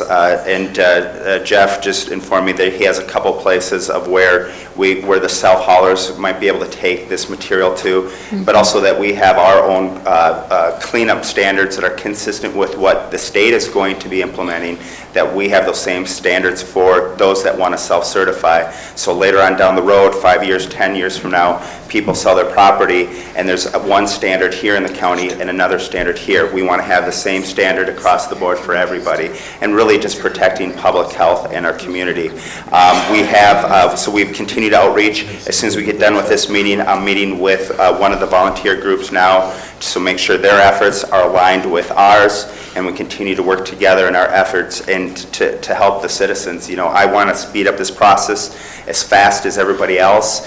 I understand the urgency, not only for the people to rebuild, but also for, with the rainy season that's coming upon us. And so I'm doing everything in my power to get this done. I have 10 mutual aid workers from out of county, which outnumber the number of staff I have in environmental health, doing site safety inspections, not only looking for hazards, but also looking at the well and septic. And we're looking at an expedited process for certifying those damaged wells and septic so we can move through this process. So we continue to work with the volunteer groups, and I will continue to meet with them. And we've also talked to them about the hazard trees, working with greenways. Jeff has set up some stuff for them, so if it's not necessarily debris removal, there's a lot of other areas where these volunteer groups can assist the property owners and move forward. And I know Eric mentioned a little bit, but we have a lot of people that do not have insurance in the county, and this is, this program is funded through the California Disaster Assistance Act. Those people that do have insurance, if, the insurance, if it only pays a portion of the cleanup costs, this program will cover the remaining costs if they choose to go with this program. But again, I want to make it clear in this meeting that everybody, we want to hold everybody to the same standards, so we have a clear, consistent, coordinated cleanup effort going across the county. So Jason, on all that information, you want them to call They can call environmental health now, 754-6399. One of the things we're working with in our planning stages is maybe setting up a burn number to move forward. So there's one number that people can call instead of multiple departments. But that's an ongoing effort, and we'll let you know and the public know as soon as we move that forward. So that would take a little bit off of my staff too. So, well, I know you listed a lot of the stuff. Yeah. And one of the things we've just secured the town hall in San Andreas for Thursday evening at 6 o'clock to have a community meeting. We'll have the right of entry forms there if the board approves this MOU for County Administrative Office to sign with Cal Recycle. Again, we have over 300 people that have showed interest that want to participate. We'll also reach out, Chris, you and I can discuss going to McCulmy, maybe the elementary school, and in McCulmy Hill and West Point, some other venues that might be available for that. I know we should do something in West Point eventually, but the three towns that were most affected by the residents by the fire were McCulmy Hill, Mountain Ranch, and Railroad Flat. Yeah, so maybe people keep saying West Point instead of Railroad Flat. It's important that Railroad Flat is first before West Point, just because of the folks that really use Railroad Flat as their town hall and their town center. Because a lot of folks up there, I'm getting questions. They have no idea where to go. Sure. So that's I would, if we could expedite that, if we could this Thursday or Friday. I was delivered lunch there in Railroad Flat Sunday to my Thursday workers. there's going to be an evening. I don't have the time right on top of me, but there's a community meeting. What time is that? It's really early. It's like about 4:30. Yeah, it starts at 4:30. So maybe are you going to be around a while before the 6 o'clock meeting? Yeah, maybe we could hit that. Yeah. Okay. That'd be Definitely, and bring those forms and information for the public. That'd be great. Thank you. Thanks, Jason. Yeah, thank you. I want to address a couple of things. With this Cal Recycle program for debris removal on the disposal end of it, the county facilities, the transfer stations, and the landfill will continue to take the burned forest waste, recyclables, not necessarily burned appliances, but any recyclables that we normally take. Additionally, we'll take steel, burned or not burned, as will Valley Springs Recycling. I have spoke with staff, and we made a determination that if we continue to take on the majority of the debris waste into our landfill, we would foreshorten the life of our landfill before we could re-permit a new fill area. I spoke to Cal OES about this issue, and they indicated that they felt, as well as Cal Recycle, they felt that it was justifiable to direct this stuff outside of county so we could preserve the functionality of our own landfill well beyond this event. Any questions on this? Okay. Oh, go ahead. That's okay, Chris. Go no, I'll ask you on a different subject. So. Okay. The second subject I wanted to address was the erosion. The erosion. Yeah, that's what I was going to ask you. In the conservation. So I've been working on this since I got here. Day one. Day one. And I have made outreach to a number of state organizations. I'm expecting the deployment of a team team from Department of Water Resources that has done this large-scale fire erosion control work before. I'm expecting that team to be deployed here to help us begin working through this process. I've also had contact with the Central Valley Regional Water Quality Control Board. They are putting together a team as well to join that team to assist us. I've had offers from the Soil Conservation Service here in the county to assist not only public lands but also private lands. So all in all, my goal for this week is to have an integrated approach by the end of the week, and I'm hoping by the following week to begin deployment.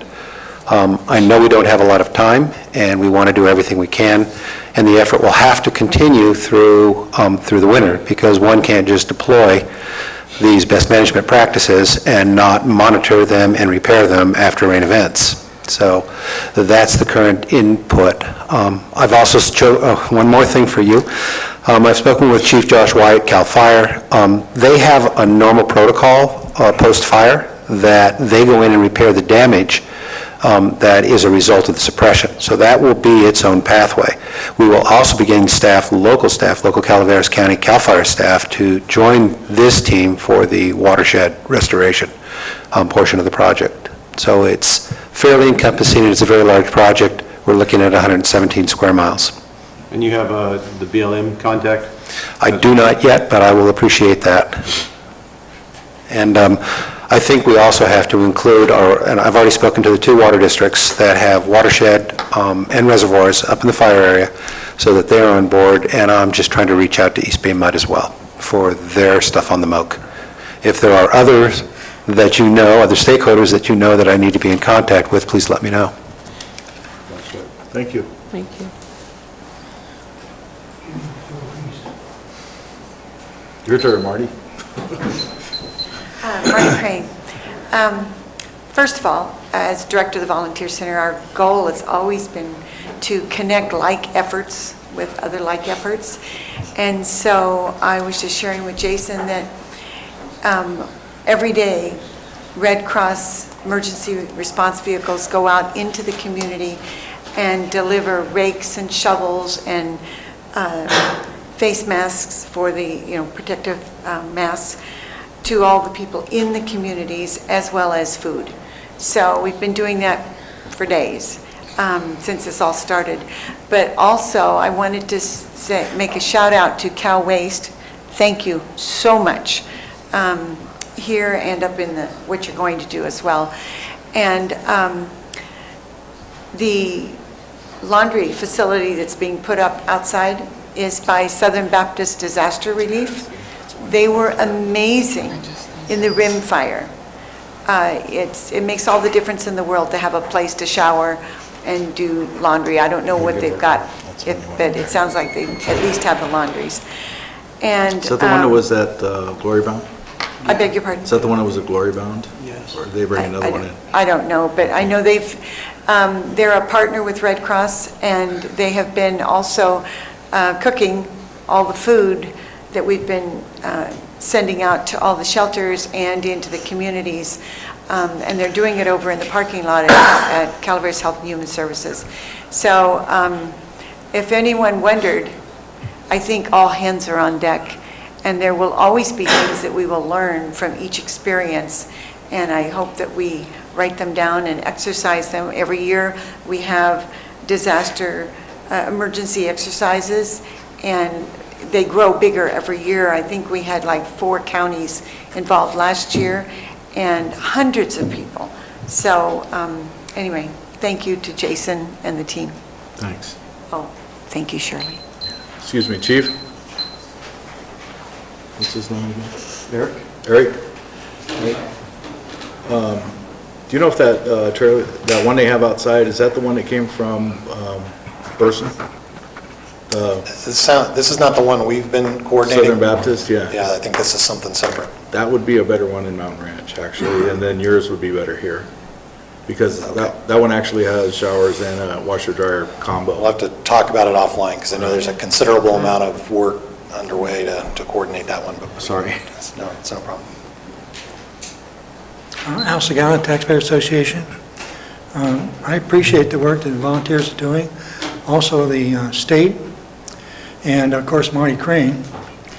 And there's maybe just a few things that haven't been discussed very much.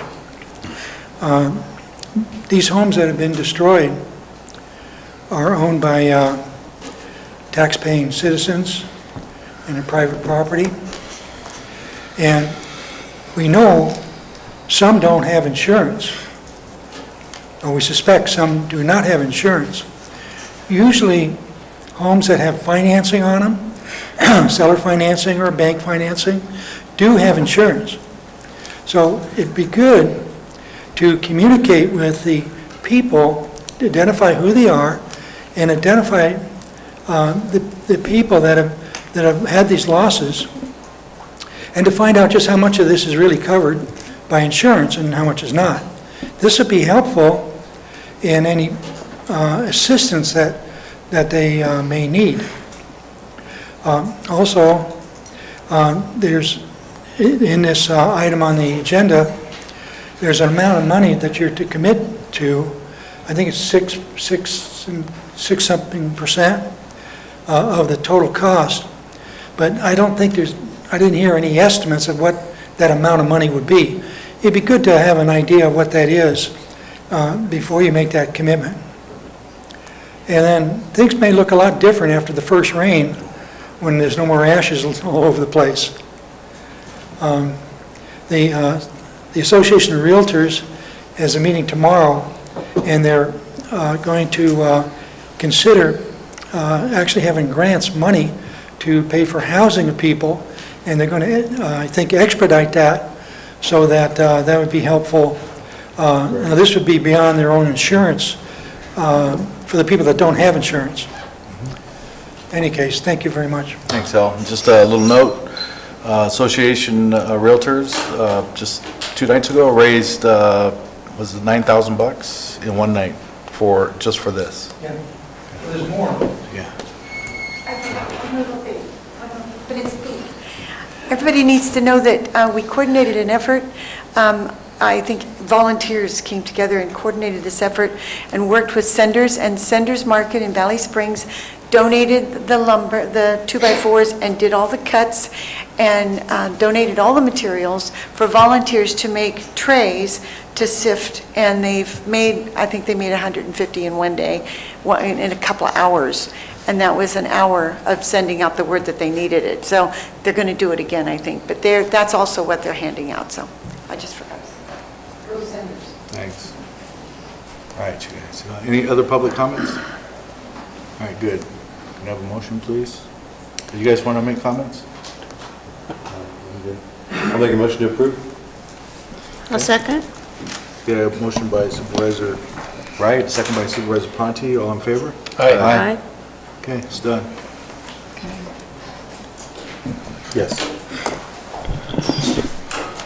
I just thought the board would like to know, and I know the auditor controller would like to know, that the action that the board took just after lunch for the California Disaster Assistance Act has been approved, and we should have the $2.9 million within the next couple of days, is what the email said. Good job. Never seen anything work that fast before. No, that's really good. Hey, can we take 5 minutes, please? You guys talking about all this water has had an effect on me, so. Thank you. All over the place. Okay, we'll do 20. Like hopscotch. Yeah, we are. I'm so confused, I don't know. Are we on? Yes. All right, thank you. Okay, auditor controller. Okay. So normally this is just a regular resolution that we bring forward every year. I'm sure there'll be comments about this one this year. This is a resolution establishing the ad valorem property tax rates for fiscal year 2015-16. This is required in order for us to then do our secured extension, get that information to the treasurer tax collector so that she can send out property tax bills. So I'm sure some of the questions are going to be related to well, what is this fire going to be doing to these tax rates? And the answer is, we don't know yet. So at this point, these are the rates based on the assessed valuations that the assessor certified. That's the best information that we have to go with right now. We still don't know what the damage assessments are, and we won't know that completely for several months. And when that time comes, we'll be coordinating with the assessor's office, the treasurer tax collector, and myself to bring that information back before the Board of Supervisors to let you know what the impact will be for the county property tax revenue. Okay. Any questions from the public? Is there any estimate what are going to be the consequences in the county? Any amount of dollars that might be shortcoming for your budget? It really is too soon to tell. I mean, the initial assessments are ongoing until they have a determination as to what the property values were for each of the residences lost. We really won't know, and it's really hard to guess. We do know that some of the properties probably had structures on them that may not have been enrolled in the property taxes, so the net result would be limited. But there's also many, many houses that have assessed values that range from a small amount to a large amount, and until that can be assessed, we won't know. Again, of the assessed property value, the total property tax is 1%. Of that, the general fund gets just under 17%. So once we know the value, then we can calculate what that hit will be. It's more likely we'll be looking at that at mid-year as to what those impacts are and how we will address them. Okay. So let's but we will be planning about that as we go forward. Okay. There's some educated guess, maybe Leslie Davis, so that could come on. I know you're not going to get, she won't be able to come up with exact, okay? But is there going to be any way to speed up the reevaluation procedure for the people who got damaged? Is there any way to appeal board? I believe it's going to have to go to the appealing procedure. Or can you do it to speed it up anyway?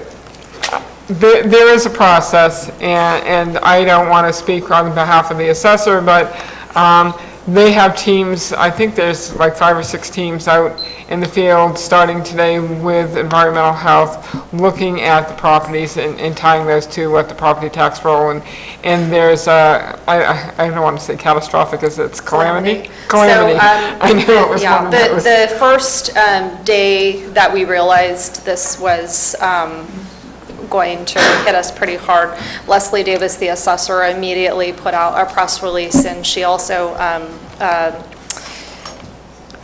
put out information with regards to calamity forms, and she put that information on her website. So that information is currently out there.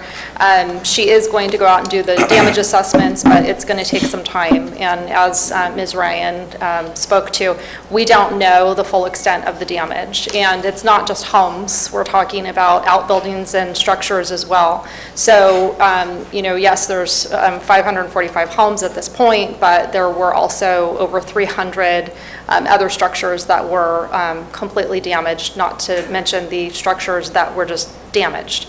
So it's going to take some time. She's definitely looking into taking care of that. In the meantime, she does have the calamity forms on there. It's just going to take her office outreach, as well as property owners reaching to her department, to the assessor's office, to make sure that that information is available. She has made herself available at the CLAC, I believe, her office. So that information is out there. It's just, we have no idea. I couldn't even begin to tell you what the total assessed value is that we're looking at for that entire burn area. And so it's going to take us, like I said, it's going to take us a few months to determine what that is and how that correlates into dollars for revenue for this county. And it's not just the revenue, it's the repayment, the money collected for the different bonds that are billed through the property taxes, because those are calculated on the assessed value of the roll when it closed on June 30th. So there will be impact there as well. So we'll be looking at all of that in the coming months. Yes, and because it's going to have an impact not just to the general fund, it's going to be an impact to all the districts, especially in those particular areas. It's going to be pretty catastrophic. So we've already gotten that information to those respective districts with regards to being their own applicant for public assistance through the state and federal avenues. So that information we've pushed out to them to get that information as well to see if there's any relief there. But we do realize that we're going to make sure that we're continuously communicating with those districts and school districts as well.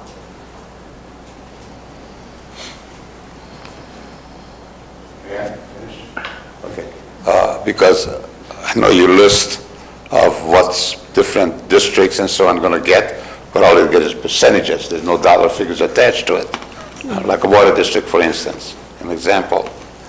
I know they get $2 million some $100 for property tax, but they're getting a certain percentage of all the money you're having. I'm putting it simple way. But they have budgets also, especially a smaller district and so on, they can count on it. But somehow it can be said, hey, you're going to get cut 10%, 5%, 20%, whatever it might be. So you already have the money for this budget. Am I correct, or is that still iffy? The revenue could be adjusted at mid-year based on the damages and the calamity claims that are incorporated, and yes, it will affect this current year's budget. Because maybe the supervisors can let the particular district in the district, special district, hey guys, there's going to be big problems, so plan on it. I know in District 1 they have some bonds and stuff, a couple of $9 million they're planning on to have, so their income is going to be cut a certain percentage. They didn't get damaged by the fire, but they're still going to affect you quite a bit. Thank you. Okay. All right. Any other public comments? Any comments from the board? Okay. Do we need a motion? Make a motion to approve. I second the motion. All right. Motion by Supervisor Ponte, second by Supervisor Kearney. All in favor? Aye. Aye. Thank you. Thank you. Thank you, Ray.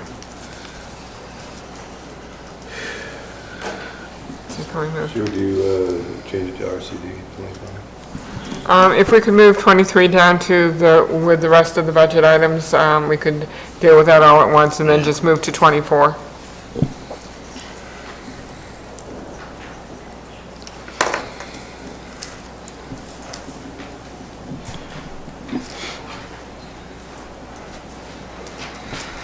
Okay, 24.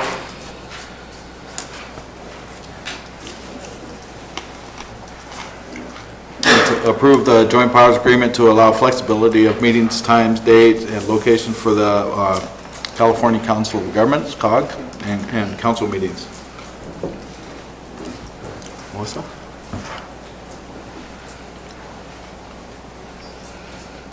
Thank you. Melissa Eads, Executive Director of the Calaveras Council of Governments. The Calaveras Council of Governments requests your consideration of flexibility of their ability to set their own meeting dates and times according to the will of the board. This item has been supported by the City of Angels Camp, and we're here today requesting your support so the Council of Governments can consider an earlier meeting time. I'm happy to answer any questions that you might have. I don't have any. Does anybody? Public comments?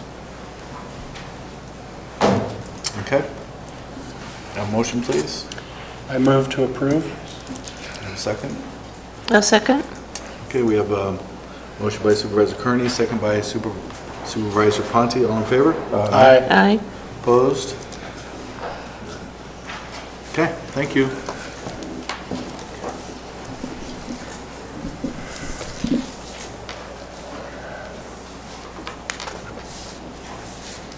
All right, 25. Okay, Brian, you're on. A couple of minutes, I'm having that same thing happening with my computer here, so.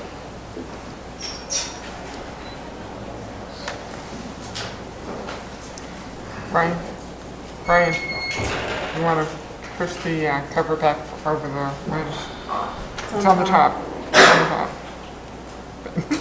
Slide it. I see it. Probably where I use my glasses. All right. Okay, very good.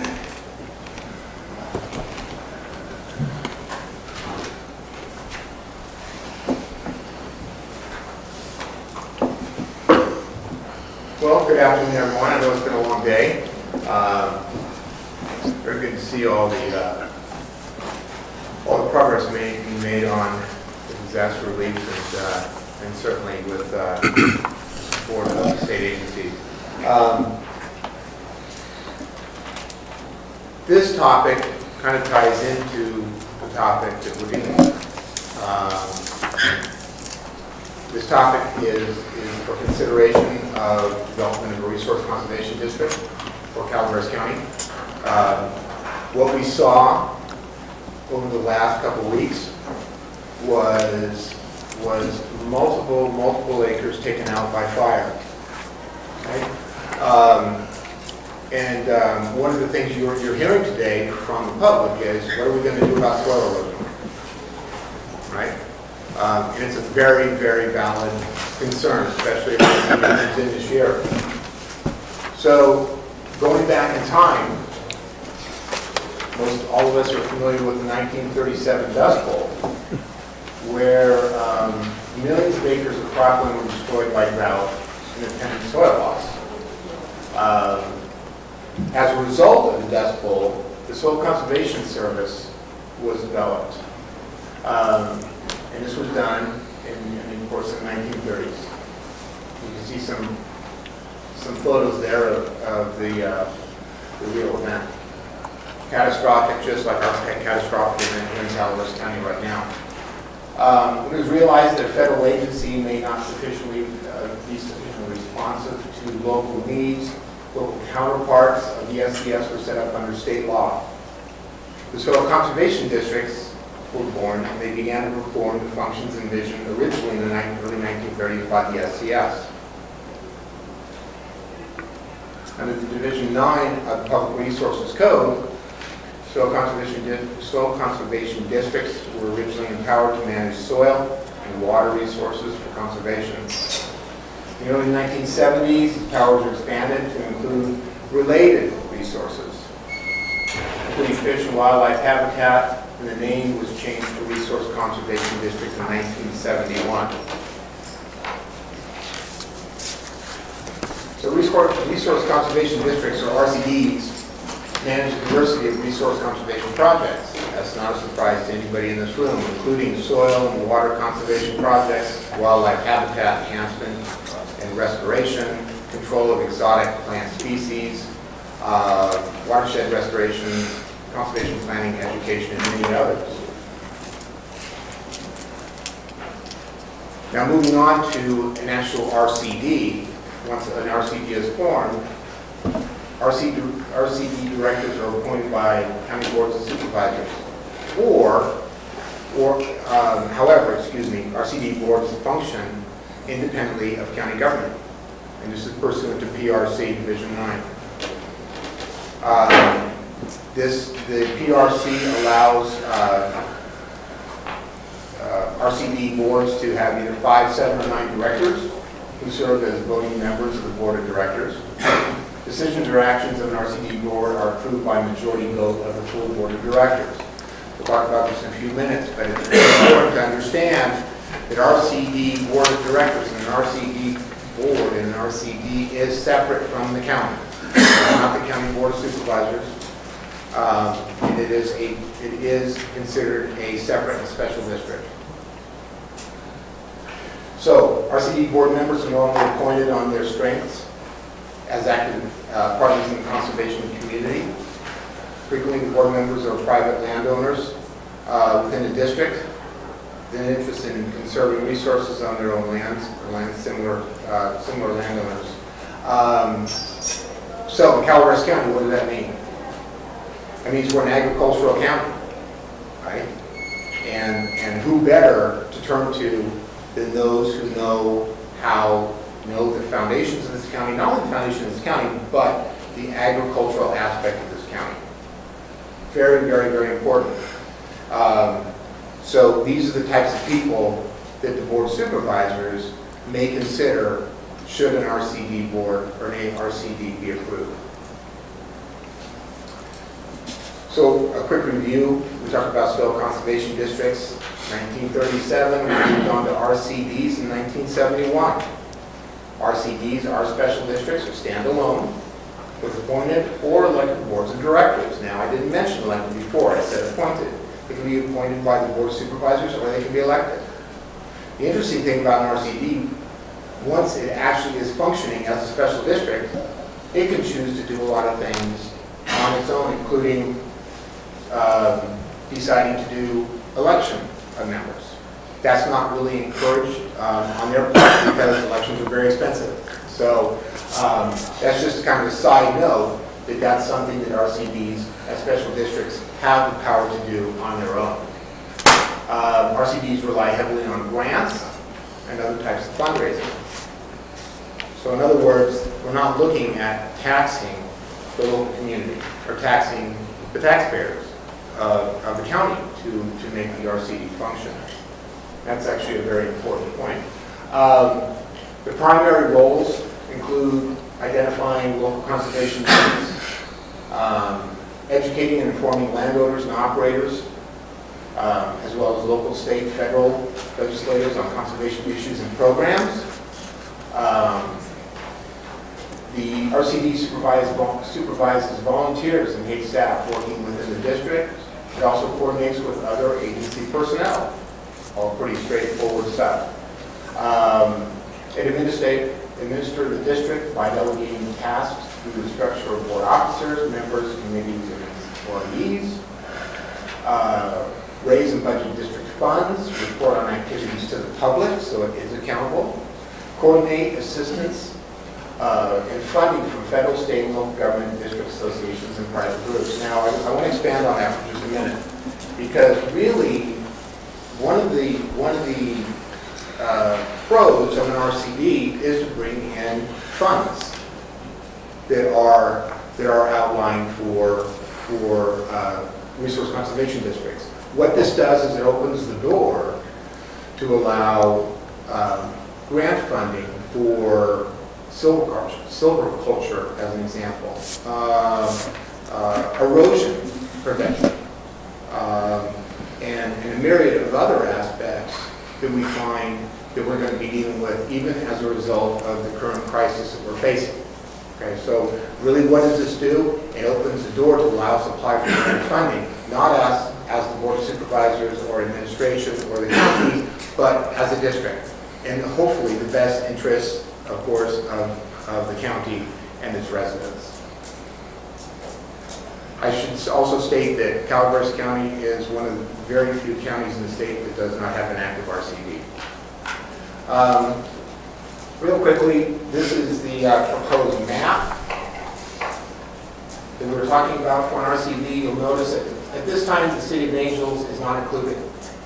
Doesn't mean that they don't want to be included, but quite frankly, at this time, we are pushing this forward. The City of Angels has plenty of time to consider as to whether they want to be included.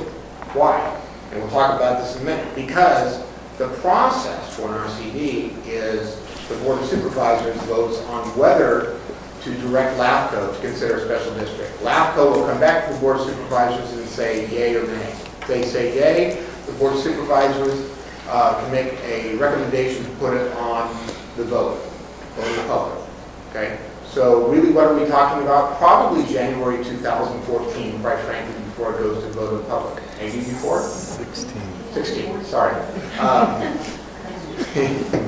The fire's coming to me too. So anyway, thank you, Cliff, that is correct, 16. Actually, so what you're seeing here is the exclusion of Angels Camp. Does not mean the City of Angels Camp cannot be included in the RCD at a future date. Okay? That's up to the RCD board if it is indeed approved by the populace of the county. There's something else that you don't really see here, and that is the East Bay mudlands are not included in this map. Okay? The reason being is because the Amador RCD already includes those lands. If an RCD is formed in Calaveras County, not only can they say, City of Angels, do you want to join in? It's certainly their choice, but Amador County, we're really interested in incorporating the East Bay mudlands within inside of our own local jurisdiction. Again, up to the RCD board of directors. Once again, assuming an RCD is approved. So here's the step process that I was kind of stumbling around a little bit there between 2015 and 2016. Development RCD is a step process that includes Board of Supervisors direction, local agency formation commission, so LAFCO is obviously involved, and voter approval. That's it in a real tight little nutshell. An RCD is initiated by the Board of Supervisors. In this case, that's what we're proposing today. Or by direct action of the voters. That can also occur. So Brian, I got a quick question. Yes. So is that just a straight up majority vote? Yes. And as far as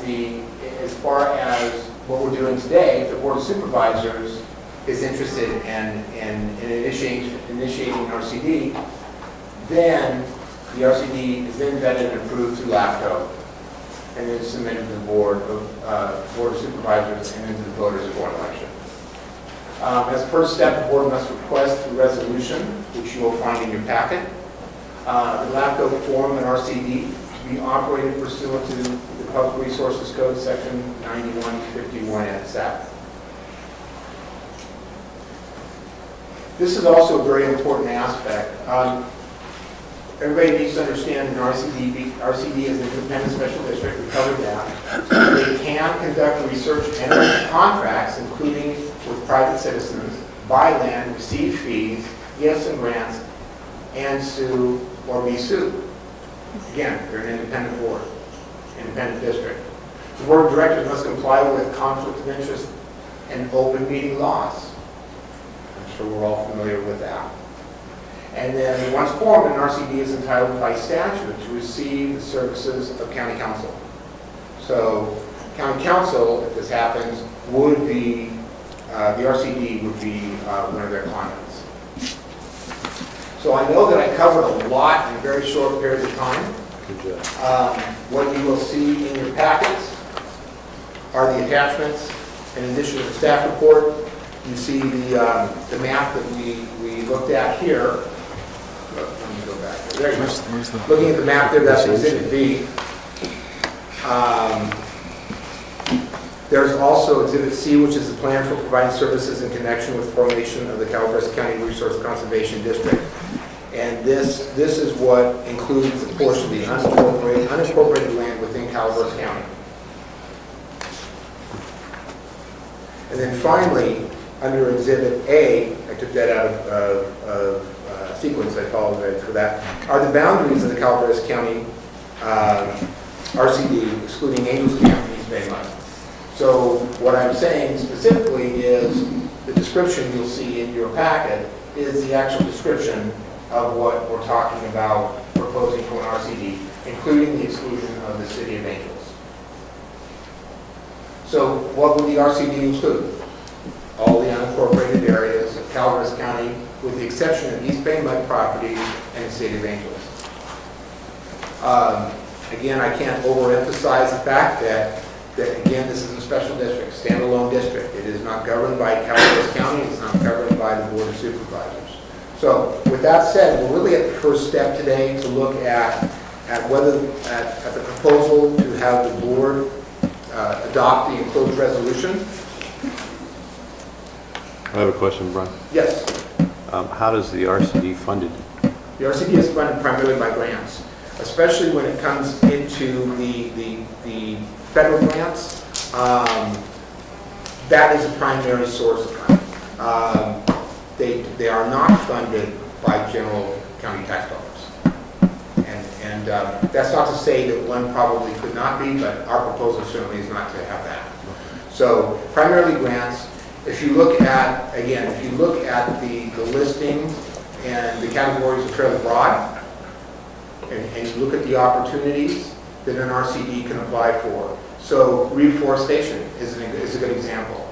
You know, not only are we talking about concerns about slope stability and erosion, okay? We heard in some of the meetings about that burn was so hot that it actually glazed the ground. What is that going to do? Well, it may not create a landslide, but it certainly will create an extended and very fast runoff. So there's a lot of aspects. Now, certainly you have to understand that an RCD, even if the board says today, let's move forward with this, we're a long way off from an RCD actually existing. But certainly as far as recovery, I think it would be a very, very good tool for the county as a whole. Again, with the interest of board members on the RCD board that understand the agriculture in this county and understand and having a background about the aspects of the county. So that is kind of it in a nutshell. I know there's a lot of information regarding RCDs, but at this point, you'll notice a resolution of application by the Board of Supervisors to the County of Calaveras requesting the Calaveras Local Agency Formation Commission, that's LAFCO, take procedures for formation of Resource Conservation District in Calaveras County with boundaries to be continuous with boundaries as defined. So with that said, that is a brief review of a proposal for an RCD. And one thing that Brian didn't mention was there is a correction to the resolution that's included in IQ and to the electronic system. The second whereas on the resolution says including the remaining incorporated territory. It should state including the remaining unincorporated territory. Right. So that resolution needs to be amended. Thank you, Shirley. If adopted. So this would go to the vote in November. What could it go on the primary? That's considered a general election. Yeah. We could check with Rebecca Turner to ensure that it's considered a general election. I assume it is because it's a presidential primary that it would be a general election. Okay, so as early as June then, right? Mm-hmm. It could go as early as June. On the ballot, but it probably wouldn't even get rolling until sometime January 2017.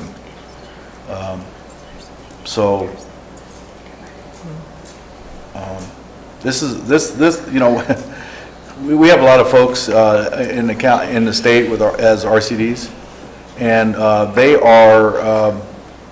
they're able to gather support for many of the landowners and resources within their counties.